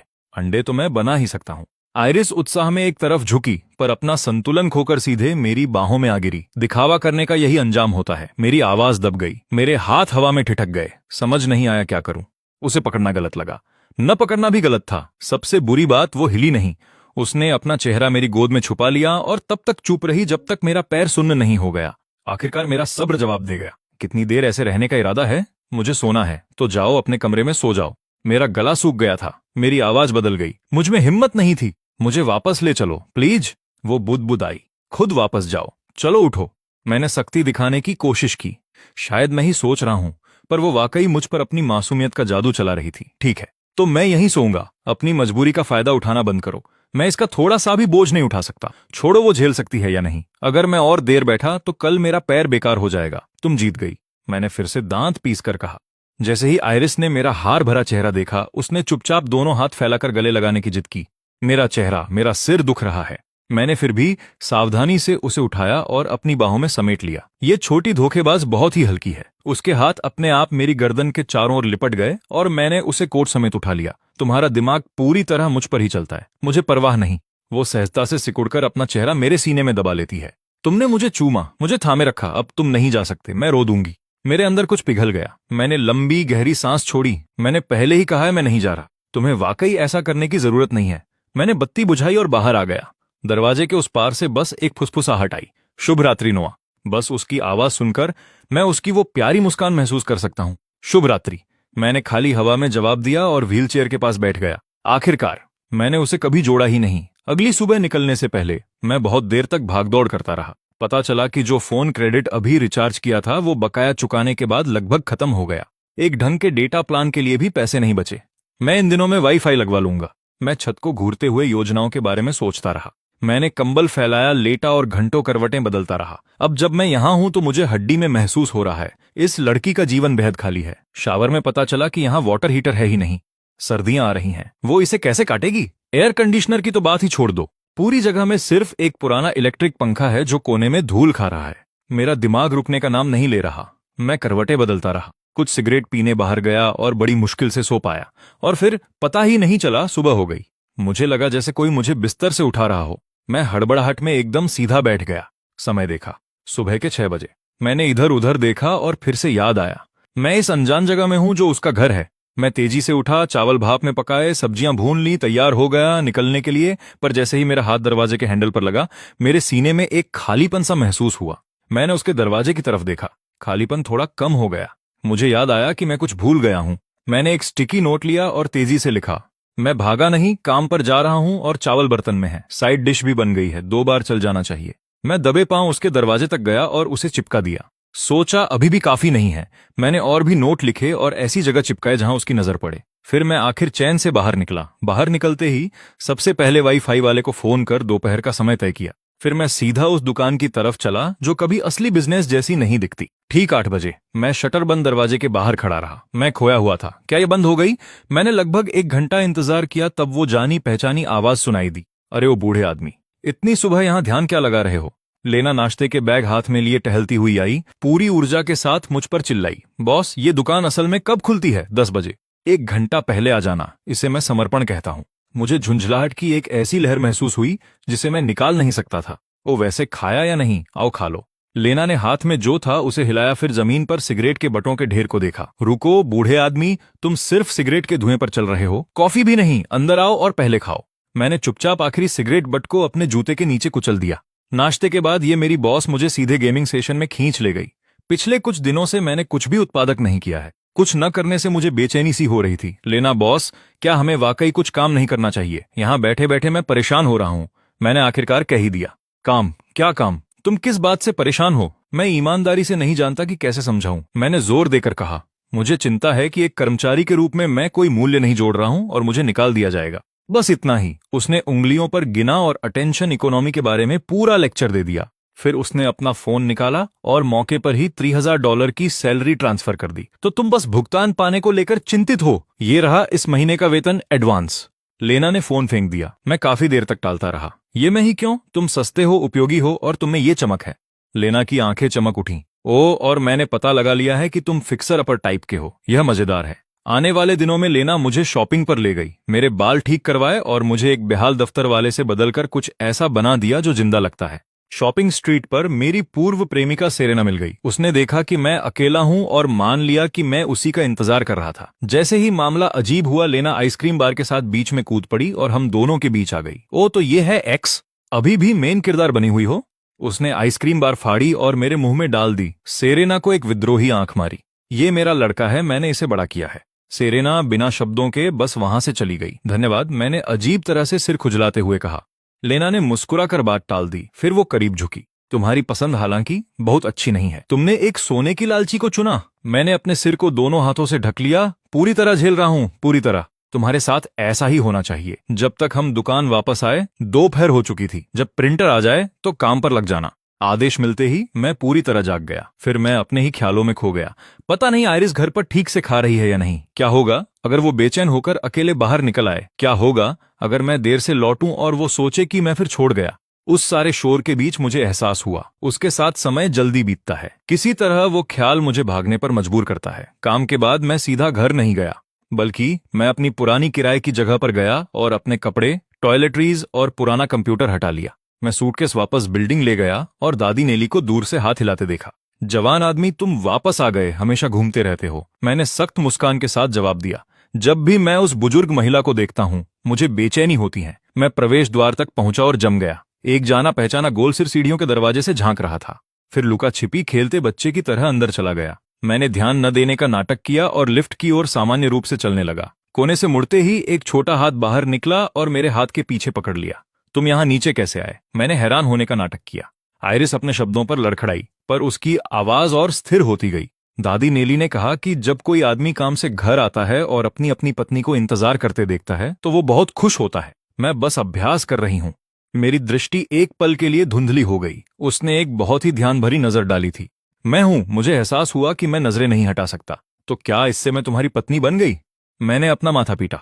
निश्चित रूप से उसने खुश को सीधे पत्नी से जोड़ लिया था। तुम्हें यह तर्क किसने सिखाया और किसने कहा कि तुम अकेले यहां नीचे आ सकती हो? क्या होगा अगर तुम गिर जाती? मैंने उसके गालों को जोर से दबाया। आयरिस का एक वाक्य और मेरी सारी झुंझलाहट बिखर गई। क्या तुम मेरी चिंता कर रहे हो? हाँ, चिंता है। बेशक मुझे चिंता है। मैं शायद ही कभी इतना ईमानदार होता हूं। उन सीढ़ियों पर सुरक्षा की कोई सुविधा नहीं है। अगर तुम्हें कुछ हो गया तो मैं बहुत परेशान हो जाऊंगा।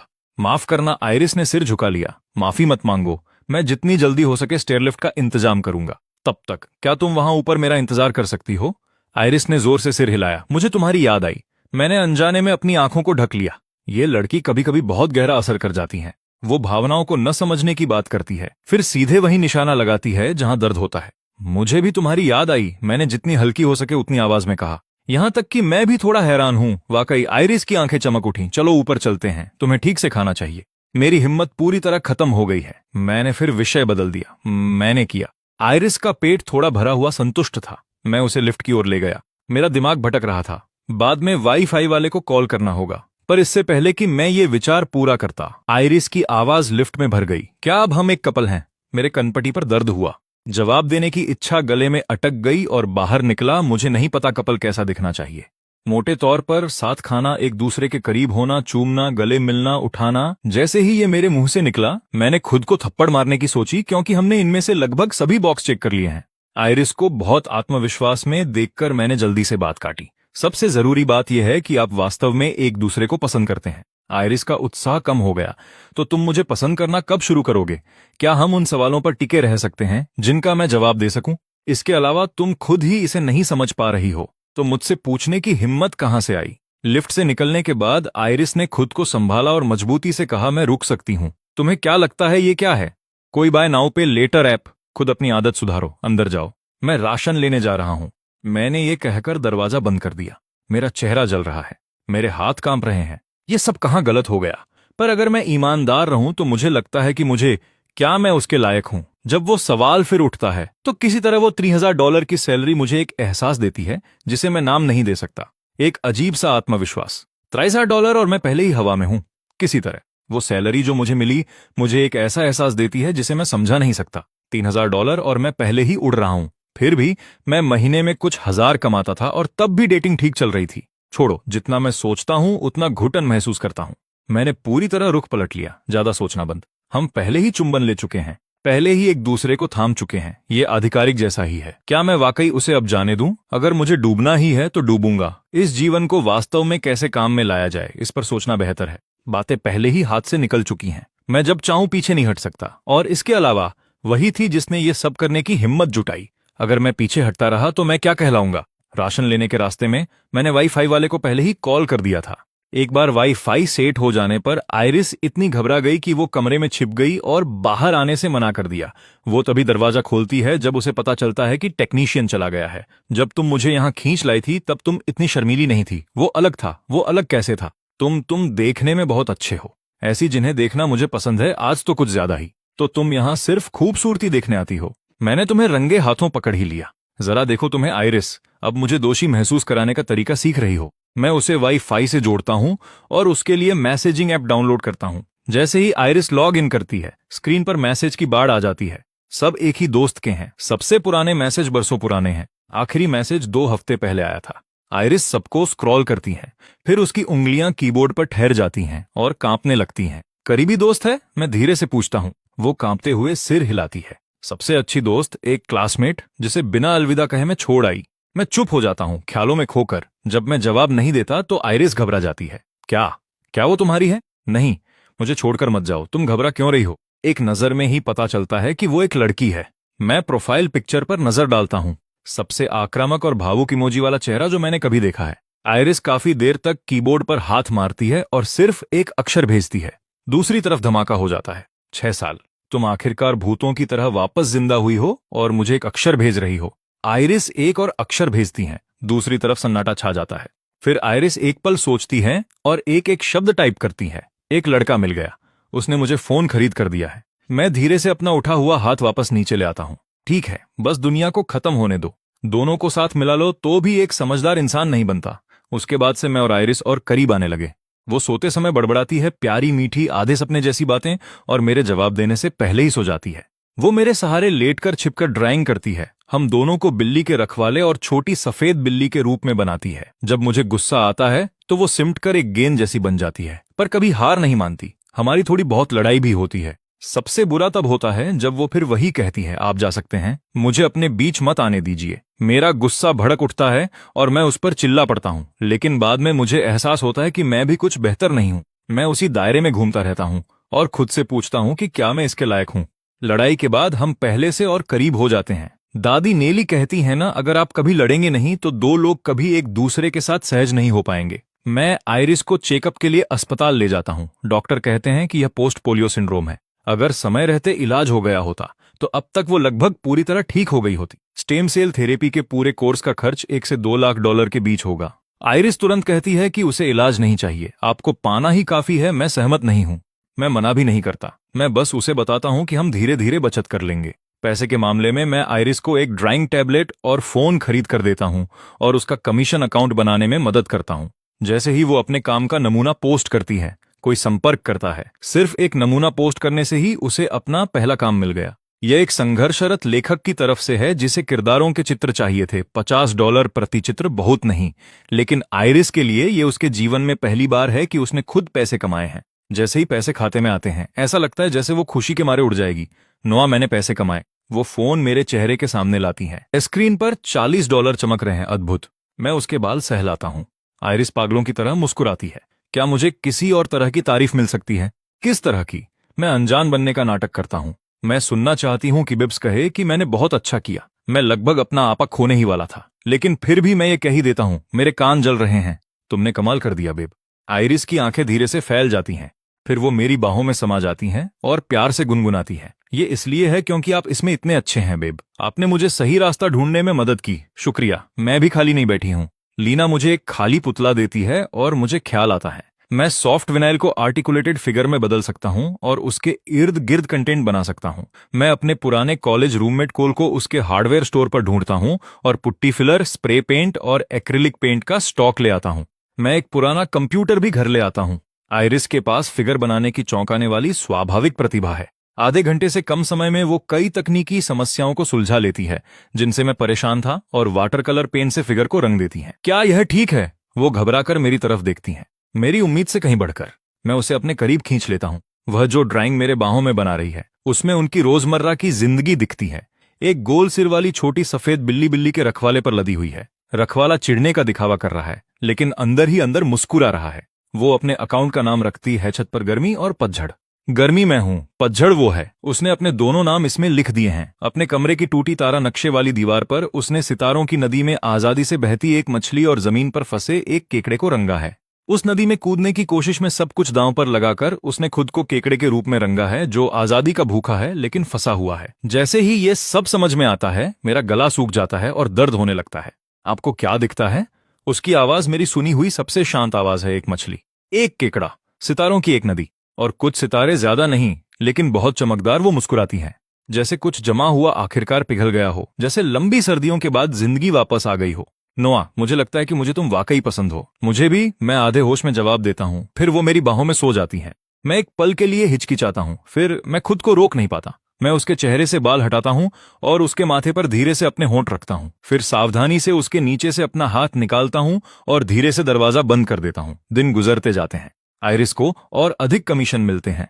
वो एनिमेटेड इमोजी स्टिकर बनाना शुरू करती है। हमारी कहानी को एक सीरीज में बदल देती हैं। बिल्ली के रखवाले और छोटी सफेद बिल्ली की रोजमर्रा की जिंदगी। मैं अपने कंटेंट चैनल पर काम करता रहता हूं। अपना फिगर बनाने का प्रोसेस फिल्म करता हूं, उसे छोटे वीडियो में काटता हूं। नंबर भले ही कम है, पर मैंने शुरुआत तो की है। फिर एक दिन लीना अचानक मुझे बुलाती है, कहती है कि जरूरी है। जब मैं आइरिस को अलविदा कहता हूं तो वो हमेशा की तरह दरवाजे के फ्रेम पर झुककर पूछती है, तुम वापस आओगे ना? अगर तुम इतनी डरी हुई हो तो मैं भागूंगा, मैं यहीं रहूंगा। मैं मुस्कुराते हुए उसे अपना फोन दिखाता हूँ। जाओ अंदर जाओ, जल्दी घर आऊंगा। दुकान पर लीना एक रहस्यमयी लुक अपनाती है और मुझे बताती है कि उसने मुझे एक असली खिलाड़ी बनाने का फैसला किया है, सिर्फ फिगर बनाने और वीडियो फिल्म करने तक ही नहीं, बल्कि पैसों के बारे में सोचने का पूरा तरीका बदलने के लिए। तुम्हारा लक्ष्य क्या है? ऐसा लक्ष्य जहां मैं आराम से रह सकूं। ऐसे लक्ष्य के साथ तुम पूरी जिंदगी आराम के इंतजार में बिता दोगे। लीना मुझे सिखाना शुरू करती हैं, पॉइंट कार्ड थ्योरी से लेकर पहली असली कमाई तक, अटेंशन इकोनॉमी से लेकर अपना नीश ढूंढने तक। क्या तुम्हारे पास कुछ ऐसा नहीं है जिसे तुम वाकई प्यार करते हो? तुमने जो पढ़ाई की वो क्यों की? मैं रुकता हूं और उसे बचपन में टोकुसात्सु फिगर के प्रति अपने जुनून के बारे में बताता हूं। तो तुम एक पल के लिए शांत हो जाओ। फिर वो अपने हाथों में खाली फिगर मेरी तरफ फेंक देती है। 2 साल से तुम्हें देख रही हूं, खुद समझो। क्या मुझे तुम्हारे लिए सब कुछ आसान शब्दों में समझाना होगा? घर लौटते समय मैं अपने हाथों में फिगर को पलटता हूं और सोचता हूं, क्या मेरी इस बॉस ने ये सब पहले से देख रखा था? इस बीच आयरिस और लीना, जो उसकी दोस्त भी है, अपने फोन पर पागल की तरह बातें कर रही हैं। आयरिस अपनी दोस्त को हमारी पूरी कहानी बताती है, हर एक हिस्सा, जिसमें यह भी शामिल है कि कैसे वो फ्यूनरल होम के पास से मुझे देखा करती थी, कैसे उसने एक छाता खरीदा और उसे मेरे सिर के ऊपर रखने की हिम्मत जुटाई, कैसे उसने मुझे अपने साथ घर ले जाने के लिए हर बहाना इस्तेमाल किया। लीना लगभग सोफे से उछल पड़ती है और मुझे इस बात का बिल्कुल अंदाजा नहीं था। आयरिस की सबसे अच्छी दोस्त और मेरी बॉस एक ही इंसान है। फिर एक दिन दादी नेली गिर जाती हैं और अस्पताल पहुंच जाती हैं। मैं आयरिस के साथ वहां दौड़ता हूं। हम वार्ड में पहुंचते हैं। दादी नेली बिस्तर पर प्लास्टर के साथ लेटी हैं। आयरिस के आंसू उसे देखते ही गिर पड़ते हैं। दादी नेली, मैं यहां हूं। वो जितनी तेजी से हो सके अपनी व्हीलचेयर चलाकर पास जाती है। दादी नेली मेरे हाथों में एक बैंक पासबुक थमा देती हैं। मुझे बाद में पता चलता है उसके अंदर आयरिस की दादी ने उन बरसों में जो भी बचाया था वो सब था, साथ ही जो दादी नेली ने खुद जोड़ा था, कुल मिलाकर लगभग $30,000। जब आयरिस पासबुक देखती है तो वो पूरी तरह टूट जाती हैं। आपने कहा था कि मेरे इलाज के लिए पैसे नहीं हैं, लेकिन पैसे तो शुरू से थे। मुझे एक शब्द भी नहीं सूझता। बाद में आयरिस कुछ ऐसा करती है जिसकी मुझे उम्मीद नहीं थी। वो पासबुक मेरी तरफ बढ़ाती है। आप तय करें कि इसका इस्तेमाल कैसे करना है। मुझे क्यों दे रही हो? ये तुम्हारे पैसे हैं। मैं इसे ठीक से मैनेज नहीं कर सकती। आप ही मेरा ख्याल रख रहे हैं, आपको इसे रखना चाहिए। ये मेरा आप पर भरोसा है और मेरा तरीका ये कहने का कि मुझे आप पर विश्वास है। भले ही मुझे यकीन नहीं कि तुम्हारे लिए इसका क्या मतलब है। मैं काफी देर तक शांत रहता हूं, फिर मैं इसे ले लेता हूं। ठीक है, मैं मुस्कुराते हुए उसके माथे पर एक हल्की मार देता हूं। इसे वापस नहीं लेना है। आयरिस हड़बड़ी में खुद को पीछे धकेलती है, जैसे वो खुद पासबुक से भाग रही हो। आप वो हो जो इसे वापस नहीं ले सकते, वरना मुझे गुस्सा आएगा। वो अपनी ठुड्डी ऊपर उठाकर थोड़ा सा मुंह बनाती है, उग्र दिखने की कोशिश करती है और एक ऐसी आह निकालती है जो गुस्से से ज्यादा रोने जैसी लगती है। मैं भी इसे वापस नहीं ले रही हूं। मैं पासबुक संभाल कर रख देता हूं। उस पल मुझे अचानक महसूस होता है कि शायद मेरी सबसे बड़ी किस्मत उस एक रात को थी, जब व्हीलचेयर पर एक लड़की ने कांपते हाथों से छाता पकड़ा और मुझे बारिश से बचाने की कोशिश की। आयरिस मेरी छाती के पास बुदबुदाती है, नोआ, हमारी कहानी। मैं इसे ड्रॉ करना जारी रखना चाहती हूँ। अब क्या हो रहा है? आगे क्या होगा? ये चाहे जैसा भी मोड़ ले, मैं इसे ड्रॉ करना चाहता हूँ। डील। मैं उसके बाल सहलाता हूँ। बाहर पतझड़ की हवा ठंडी हो रही है, लेकिन यहाँ मेरी बाहों में जो गर्माहट है वो बिल्कुल सही है। उस रात मैं बिस्तर पर करवटें बदलता रहा।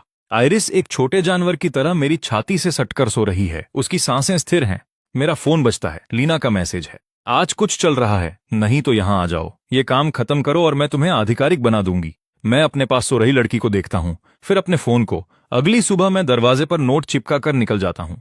आयरिस दरवाजे के फ्रेम पर झुककर प्यार से मुझे पुकारती है, बेब जल्दी घर आना। मैं बिना पीछे देखे चल देता हूँ, लेकिन मेरी मुस्कान मेरे कानों तक पहुंच रही है। मैं किराए की साइकिल लेकर दुकान की ओर जाता हूँ। हवा मेरी जैकेट को चीरती हुई गुजर रही है, ठंडी और तेज, लेकिन मेरे सीने में कुछ गर्म है। मैं दुकान के पास रुकता हूँ। शटर पर एक नोट है, आराम करो, मैं आ रहा हूँ। उसके बगल में हाथ से बना एक छोटा सा तीर है, जो जमीन पर रखे एक छोटे स्टूल और कुत्ते के कटोरे की तरफ इशारा कर रहा है, जिसके पास हाथ से लिखा एक साइनबोर्ड टिका है, नोआ स्पॉट। उसके पास मूंगफली की एक टेढ़ी मेढ़ी थैली रखी है। मैं अपने सबसे खाली चेहरे के साथ कुत्ते के कटोरे को घूरता हूँ, लेकिन मैं जितनी देर तक देखता हूँ, मुझे उतना ही लगता है कि मैं किसी का पालतू हूँ। लीना आखिरकार 10 बजे के बाद पहुंचती है, टेक आउट बैग लिए हुए। उसकी सारी ऊर्जा पूरी तरह खत्म हो चुकी है। ओ बूढ़े आदमी, तुम जल्दी आ गए। तो इस बार तुम्हारे साथ क्या हुआ? किसी ने तुम्हें तबाह कर दिया। लीना आपा खो देती है। वो कहती है कि उसकी सबसे अच्छी दोस्त की रिलेशनशिप न्यूज ने उसे इतना गहरा धक्का दिया कि वो पूरी रात सो नहीं पाई। मैं अपना माथा थपथपाता हूँ। समझ गया, वो पूरी तरह मानसिक संतुलन खो चुकी है। किसी और की खुशी उसे परेशान कर गई। खाना खाने के बाद वो मुझे इंटरनेट कैफे में खींच ले जाती है ताकि वो अपना गुस्सा निकाल सके और दिन भर मैं काम करता हूँ। हालांकि यह नौकरी बॉस के साथ समय बिताने जैसी ज्यादा लगती है, जबकि वो गेम खेलती है और चैट करती है। काम के बाद मैं घर जाता हूँ, फिगर बनाता हूँ, वीडियो फिल्म करता हूँ और आइरिस की देखभाल करता हूँ। आइरिस भी खाली नहीं बैठी है, उसकी ड्राइंग तेजी से बेहतर हो रही है। वो कमीशन लेने में और ज्यादा माहिर होती जा रही है। वो एनिमेटेड इमोजी स्टिकर भी बनाना सीखने लगी है। हम एक दूसरे को आगे बढ़ाते हैं, एक दूसरे को पागल करते हैं। कभी कभी इतनी मिठास की बर्दाश्त से बाहर, कभी कभी इतनी जोरदार लड़ाई की दीवारें हिल जाएं। लेकिन हर बार जब हम इससे बाहर निकलते हैं तो हम पहले से थोड़ा और आगे बढ़ जाते हैं। जब मुझे गुस्सा आता है तो वो सिमट जाती है। जब मैं परेशान होता हूं तो वो सबसे अनाड़ी तरीकों से मेरा हौसला बढ़ाने की कोशिश करती है। जब उसे खुद पर शक होता है तो मैं धैर्यपूर्वक उससे बात करता हूं। जब वह चुपचाप कोई बेवकूफी कर बैठती है तो मुझे उसे घर से बाहर निकालने का मन करता है, लेकिन मैं कभी ऐसा कर नहीं पाता। एक शाम आइरिस अपने ड्राइंग टैबलेट पर झुकी हुई जल्दी जल्दी एक काम निपटा रही थी। मैं उसके बगल में बैठकर एक पुतले को घिस रहा था। तभी मेरे काम करने के दौरान ही उसने अपना सिर घुमाया और अपनी गोल गोल आंखों से मुझे देखा। नोआ। मैं चिड़चिड़ा रहा। मैंने उसकी स्क्रीन पर एक नजर डाली। उसके ड्राइंग बोर्ड पर एक छोटी सी बिल्ली अकेली बैठी थी। उसके चारों तरफ परछाई की लकीरें खिंची थीं। मैं मुस्कुराया और उसे अपने पास सटा लिया ताकि वह ड्राइंग करती रहे। आइरिस एकदम चुप हो गई। फिर उसने बिल्ली पर एक छोटा सा दिल बना दिया। खुद को रोक नहीं पाई। मैं तो कब से खुद को रोके बैठा हूं। मैंने उसे अपनी तरफ पलटा और बाहों में भर लिया। आइरिस किसी डरी हुई बिल्ली की तरह जम गई। पेन अभी भी उठा हुआ था। बड़ी बड़ी गोल आंखें एक बार भी नहीं झपकी। पर नहीं, अभी नहीं। तब तक रुको जब तक तुम खुद खड़े होने, खुद को बचाने, दूर जाने, खुद को संभालने, सारी उलझने मिटाने और खुद पर भरोसा करने लायक न बन जाओ। जब तुम उस मुकाम पर पहुंच जाओगी तब मेरे दिल में तुम्हारे लिए जो भी होगा वो बिना किसी शर्त के होगा। ऐसा नहीं है कि मैं चाहता नहीं हूं, बस जब तक तुम खुद के बारे में पूरी तरह आश्वस्त नहीं हो जाती मैं करीब नहीं आना चाहता। यही मेरा तुम्हारे प्रति सम्मान है। आइरिस के होंठ थोड़े से खुले। उसकी आंखों में कुछ हलचल हुई, कुछ ऐसा जो मैंने पहले कभी नहीं देखा था। उसने देर तक मुझे घूरा, फिर जोर से सिर हिलाया। नोआ, मुझे इस तरह मानने के लिए शुक्रिया। इसमें शुक्रिया की क्या बात है? मैंने धीरे से उसके माथे पर टैप किया। नहीं बात है, मैं महसूस कर सकती हूं कि तुम मुझे कितनी अहमियत देते हो, मुझसे भी ज्यादा, ठीक वैसे ही जैसे मेरी दादी देती थी। अगर उन्हें पता होता कि मुझे तुम मिल गए तो वो बहुत खुश होती हैं ना? जरूर होती। हाँ, वो पक्का बहुत खुश होती। खिड़की के बाहर हवा कुछ और ठंडी हो गई थी, लेकिन मेरी बाहों में जो गर्माहट थी वो वैसी ही रही। हमारी कहानी आगे बढ़ती रही।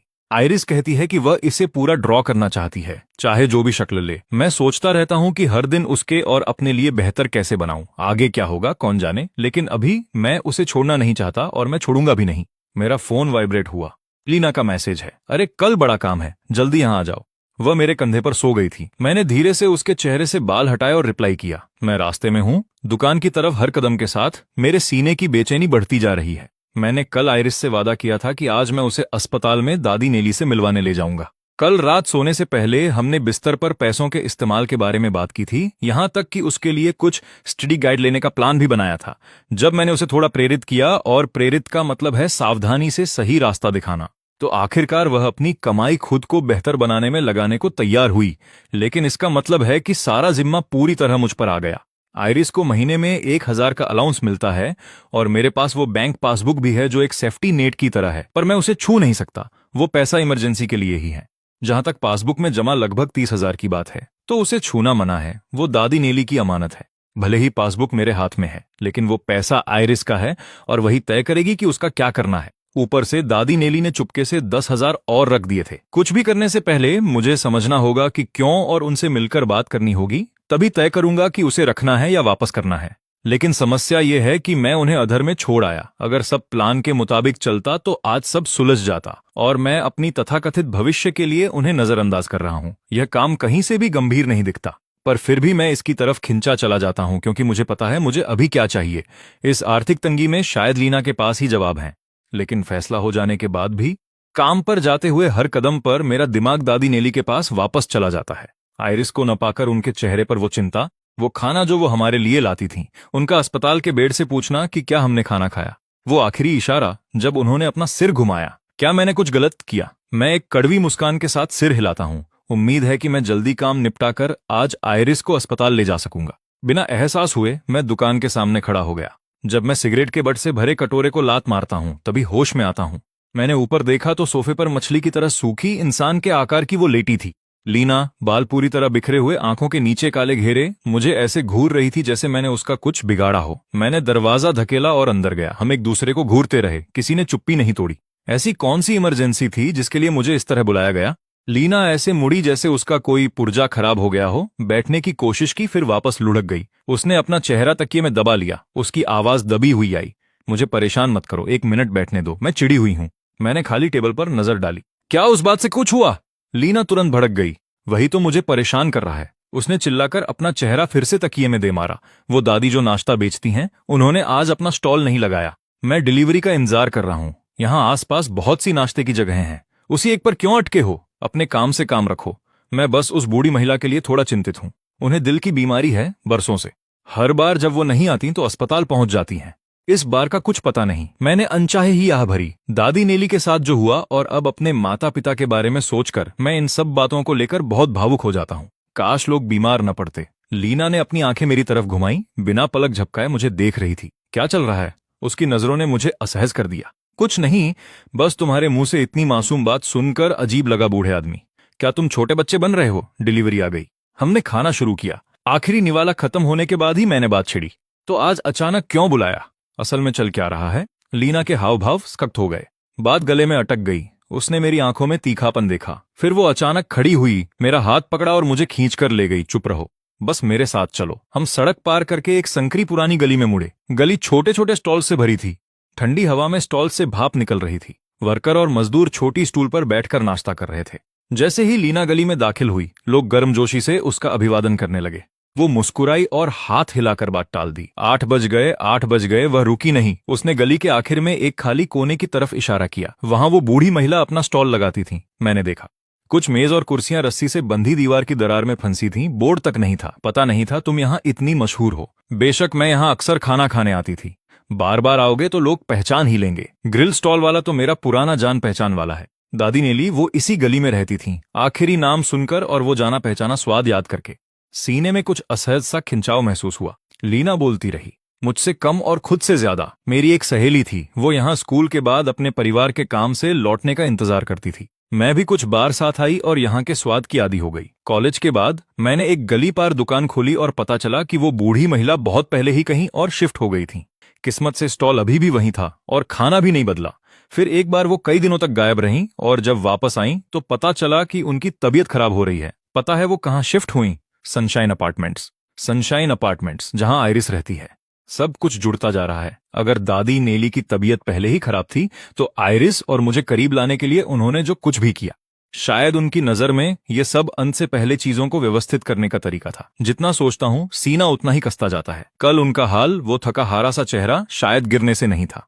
गिरना शायद बस एक बहाना रहा होगा। वो उस बिल्डिंग में आइरिस के लिए शिफ्ट हुई होंगी, लेकिन यहां इतनी दूर स्टॉल लगाने की उन्हें कोई जरूरत नहीं थी।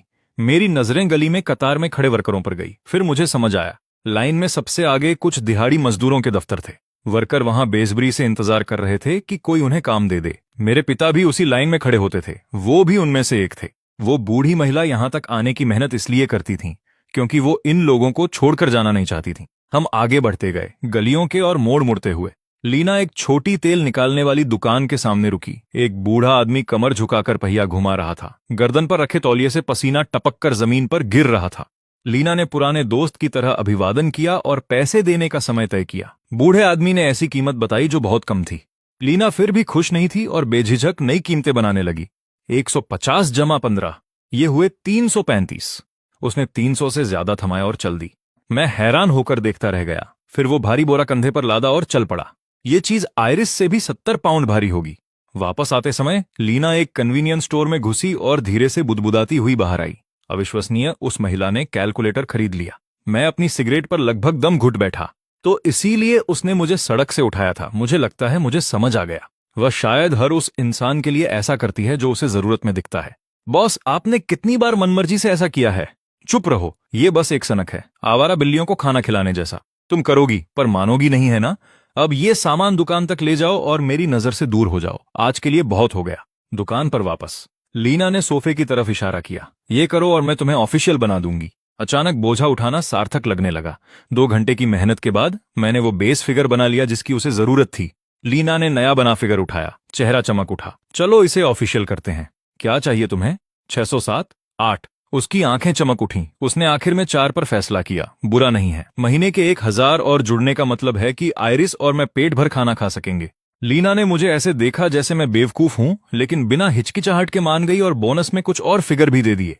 मैं अच्छे मूड में दुकान से बाहर निकला। थोड़ी दूर आगे ही मेरा फोन बज उठा। स्क्रीन पर एक ट्रांसफर नोटिफिकेशन दिखा। मैं देर तक उस नंबर को देखता रहा। मैंने अपने हाथों में पकड़े उन 2 फिगर को देखा। मैंने अपने दिमाग की उथल पुथल को दबाया, लेकिन फिर कहीं से एक बेचैनी सी उठने लगी जिसे मैं नाम नहीं दे सकता। लीना और उसकी सीमाओं की कमी।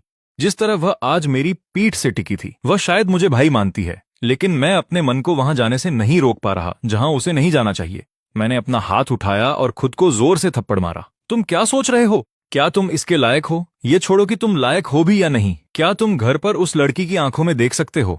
मेरे पास आइरिस है, वो नादान अद्भुत लड़की। मैं खुद को राख कर लूंगा, लेकिन उसे कभी चोट नहीं पहुंचाऊंगा। मैं बिल्डिंग तक पहुंच गया। दोपहर के 2 बज चुके थे। मैंने आइरिस को इंतजार कराया। मैंने अपना मन लीना की तरफ भटकने दिया। ये दोनों ख्याल मेरे सीने पर पत्थर की तरह हैं, लेकिन जैसे ही उस नादान लड़की का ख्याल आता है जो मेरे आने का इंतजार कर रही है, मैं घबरा जाता हूं। मैंने लिफ्ट का बटन दबाया और दरवाजे तक पहुंचते ही उसे पीटने लगा। खामोशी।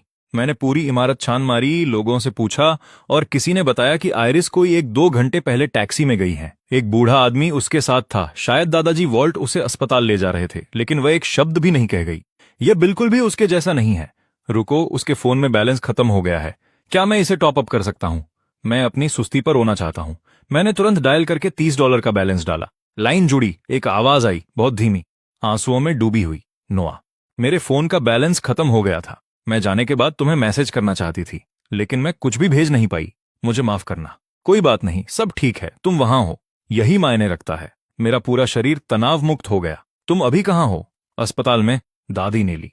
वह चली गई। ये शब्द बर्फ की तरह चुभे और मुझे जमीन पर जड़ कर दिया। आइरिस की आवाज में न आंसू थे, न कोई बिखराव, बस एक ऐसी शून्यता जो गहराई तक उतर गई। दादाजी वॉल्ट ने बताया कि वो मुझे अंतिम विदाई के लिए लाए हैं। वे अभी कागजी कार्रवाई निपटा रहे हैं। अंतिम संस्कार की तैयारी हो रही है। क्या तुम आओगे? जब मैं अस्पताल पहुंचा तो सबसे पहले मैंने आइरिस को बिस्तर के पास बैठे देखा। उसके दोनों हाथ दादी नेली के ठंडे पड़ चुके हाथों को मजबूती से पकड़े हुए थे। वह मुड़ी। वो सूजी हुई खाली आंखें मुझे देखते ही चमक उठी। तुम आ गए, अब तुम्हें खुद को और संभालने की जरूरत नहीं है। वह आखिरकार मेरी बाहों में गिर पड़ी और बिना एक भी आवाज किए रोने लगी। हम अंधेरा होने तक वहीं रहे। हमने दादाजी वॉल्ट को विदा किया और अस्थि कलश लेकर शवदाह से बाहर निकले। तभी आइरिस थोड़ी संभल पाई, बस थोड़ी सी। पर उसने जो अगला सवाल पूछा, उसने कमरे की हवा ही छीन ली। जो लोग मेरे लिए अच्छे हैं, जो मुझे पसंद करते हैं, वे सब चले जाते हैं। क्या तुम भी मुझे एक दिन छोड़ दोगे? मैं तुरंत जवाब देना चाहता था, पर किसी चीज ने शब्दों को रोक दिया। मैंने मजाक में बात टालने की कोशिश की। कोई भी हमेशा के लिए नहीं जीता। मैं तुमसे बहुत बड़ा हूं। तुम जैसे भी हिसाब लगा लो, मुझे ही पहले जाना है। ऐसा सोचना बंद करो। मैंने अपनी बात बीच में काटी। व्हीलचेयर पकड़ी और चलने लगा। मैं तुम्हें समुद्र के पास ले जा रहा हूं। हम उत्तर की ओर बढ़े। हवा तेज हो गई। आइरिस व्हीलचेयर में दुबक गई। उसका शरीर हल्का हल्का कांप रहा था।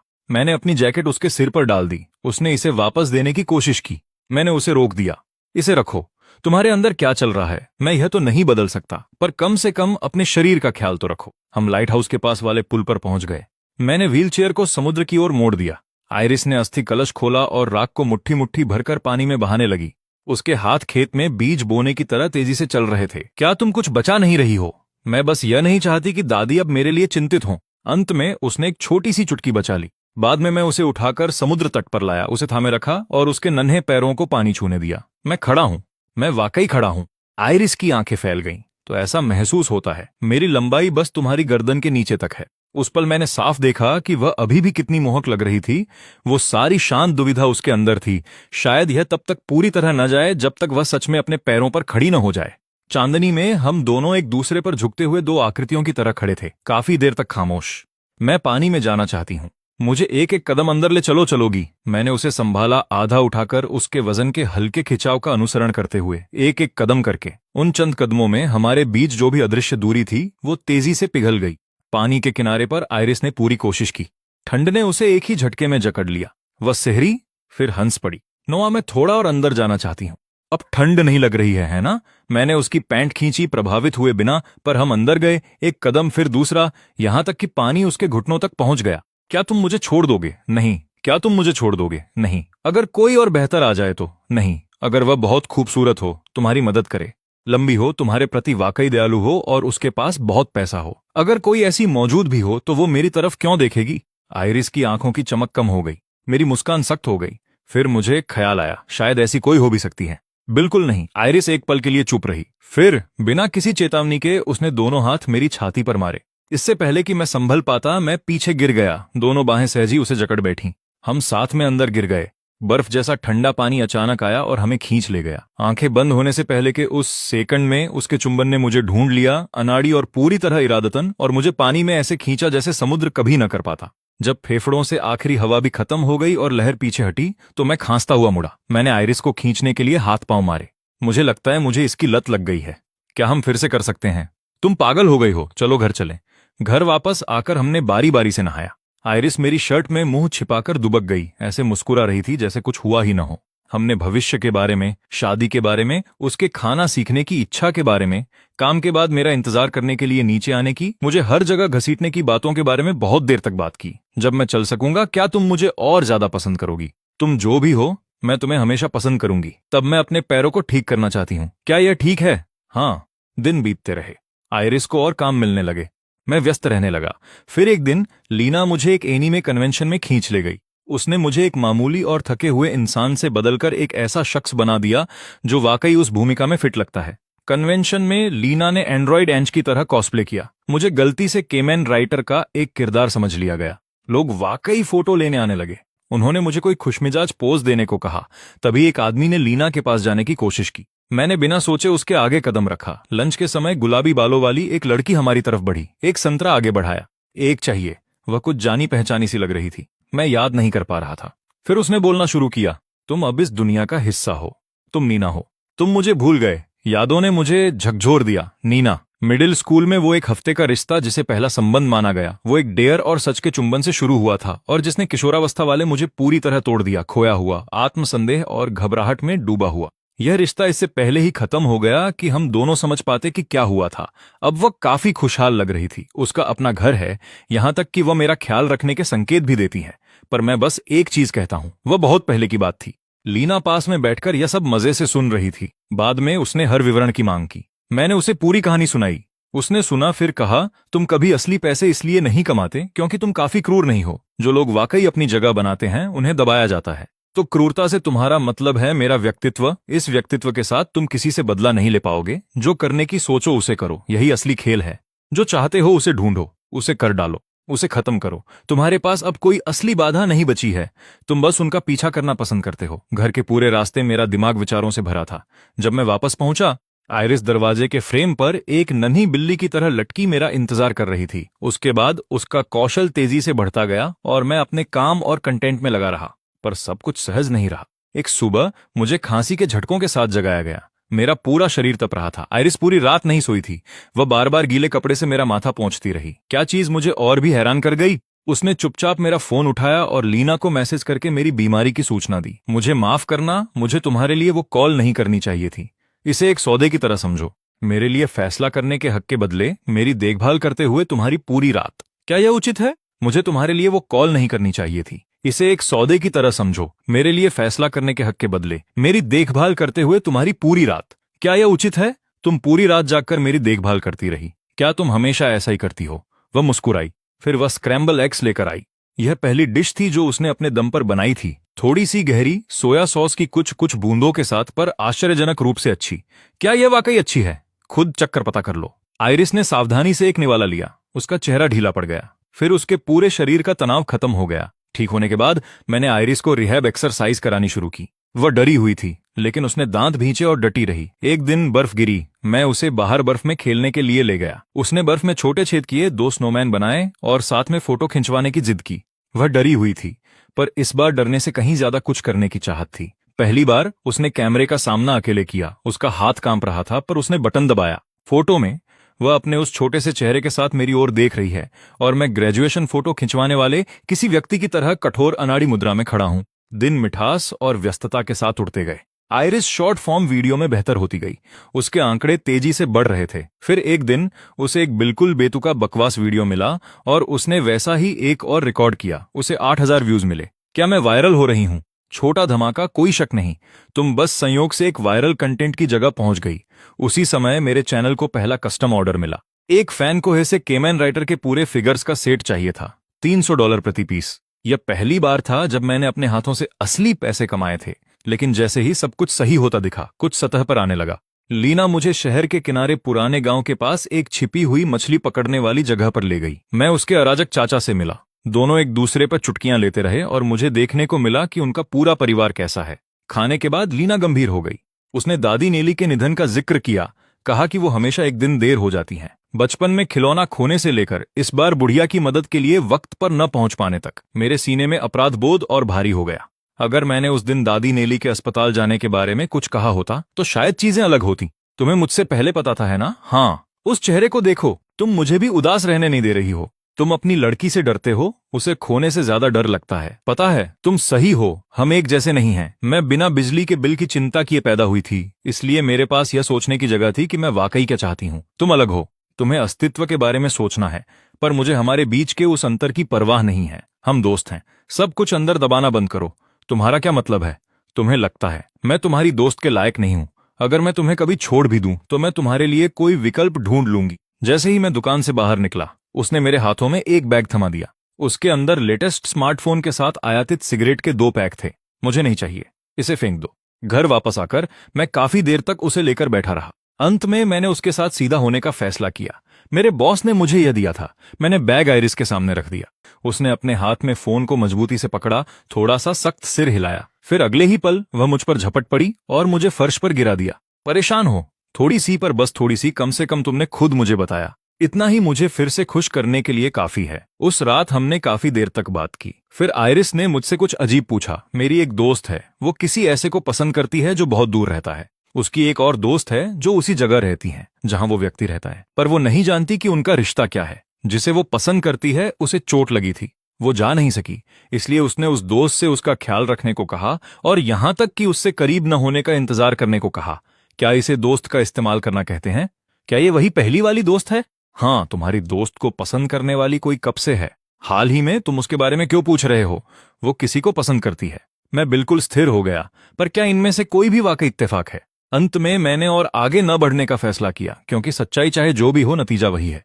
मैं आइरिस को नहीं छोड़ रहा हूं और मुझे लीना के साथ चीजें ठीक से सुलझानी है। इसके अलावा जवाबों के लिए जोर डालना किसी नाजुक चीज को तोड़ सकता है। माफ करना, मुझे माफ कर दो। बाथरूम से आइरिस की टूटी हुई आवाज बाहर आई। मैंने झूठ बोला था, मुझे तुम्हारा फोन नहीं देखना चाहिए था, वरना मुझे इतनी देर नहीं होती। मैं दरवाजे के बाहर दुबक गया, अपनी आखिरी सिगरेट जलाई और फिर बचे हुए पैकेट को ऊपर की मंजिल से नीचे फेंक दिया। जब मुझे थोड़ा बेहतर महसूस हुआ तो मैंने लेना से कहा कि मैं नौकरी छोड़ना चाहता हूं। इसकी एक वजह आइरिस है, लेकिन बड़ी वजह मैं खुद हूं। अगर मैंने नौकरी नहीं छोड़ी तो मुझे डर है कि मैं ऐसा बन जाऊंगा जिसे मैं खुद पसंद नहीं कर पाऊंगा। लेना थोड़ी देर चुप रही, फिर वो मुझे एक अच्छे रेस्टोरेंट में ले गई। खाना खाते हुए वो करीब झुकी। उसकी आंखों में कोई हिचकिचाहट नहीं थी। जानते हो बूढ़े आदमी, तुम्हारी हर बात में ऐसी नाजुक ऊर्जा है जो मुझे तुम्हें थोड़ा परेशान करने का मन करती है। मेरा दिल जोर से धड़का और साथ ही मुझे लगता है कि शायद मैं तुम्हारी गहराई मापना चाहती हूँ। क्या? मुझे बिल्कुल समझ नहीं आया कि अभी क्या हुआ। छोड़ो, बस मजाक कर रही थी। उसने खाना खाया। वो बिजली की गति से अपने सामान्य आलसी मूड में वापस आ गई। कार में वापस आते ही वो अपने फोन की स्क्रीन को घूरने लगी। उसकी भौहें जैसे जैसे देखती गई और सिकुड़ती गईं। रुको, ये दोनों, ये एक ही सांचे से बने क्यों लगते हैं? उसी समय मैं उन सच्चाइयों से जूझ रहा था जिन्हें नजरअंदाज करना मुश्किल होता जा रहा था। पर अंत में मैंने उन सवालों को फिलहाल ठंडे बस्ते में डालने का फैसला किया, क्योंकि अभी किसी भी सच्चाई से ज्यादा आइरिस की मानसिक स्थिति मायने रखती है। उस रात आइरिस ने मुझसे पूछा, जब तुम्हें नींद नहीं आती तो तुम क्या सोचते हो? शायद उन सब चीजों के बारे में जो मैंने जिंदगी में खराब की। मैंने हमेशा वो बोझ महसूस किया है। हर बार जब यह सामने आता है मुझे समझ नहीं आता कि इसके साथ क्या करूं। मैं बस इसे जाने देता हूं, माफ कर देता हूं। हर कोई गलती करता है ना। आइरिस बहुत देर तक शांत रही, फिर धीरे से बोली, बाबू, मैं तुमसे प्यार करती हूं। छुट्टियों के दिन आइरिस के साथ बीत गए। हर दिन हम अपने काम में व्यस्त रहते, कभी कभी एक दूसरे को देखकर मुस्कुराते और फिर काम में वापस लग जाते। खिड़की के बाहर सूरज की रोशनी सुनहरे पर्दे की तरह गिर रही थी, जो हमारे बीच एक हल्की चमक बिखेर रही थी। आइरिस ड्राइंग में बेहतर होती जा रही थी। उसकी कमाई लगातार बढ़ रही थी। उस अजीब से वायरल वीडियो के सफल होने के बाद वो और भी बेहतर हो गई। एक दिन उसने मुझे ड्राइंग सिखाने की कोशिश की। मैंने एक ऐसा कीचड़ वाला केकड़ा बनाया जो बिना दिमाग का लग रहा था। आइरिस हंसते हंसते लोटपोट हो गई। फिर उसे एक आइडिया आया। उसने मेरी खराब कला को एक वीडियो सीरीज में बदल दिया। रातों रात इसे 10,000 व्यूज मिल गए। क्या मैं वायरल हो गया? छोटी सफलता, निश्चित रूप से। उसके शॉर्ट वीडियो और कमीशन के बीच अब वो महीने में 2 से 3,000 कमा रही थी और मेरे कस्टम ऑर्डर भी बढ़ने लगे थे। हम अभी पूरी तरह सफल नहीं हुए हैं, लेकिन बेहतर भविष्य का रास्ता खुल गया है।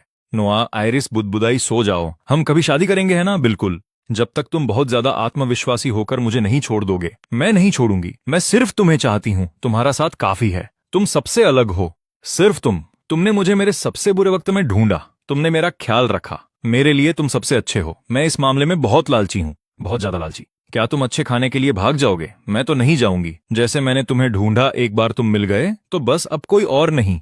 यही बात है। मैं भी नहीं जाऊंगा।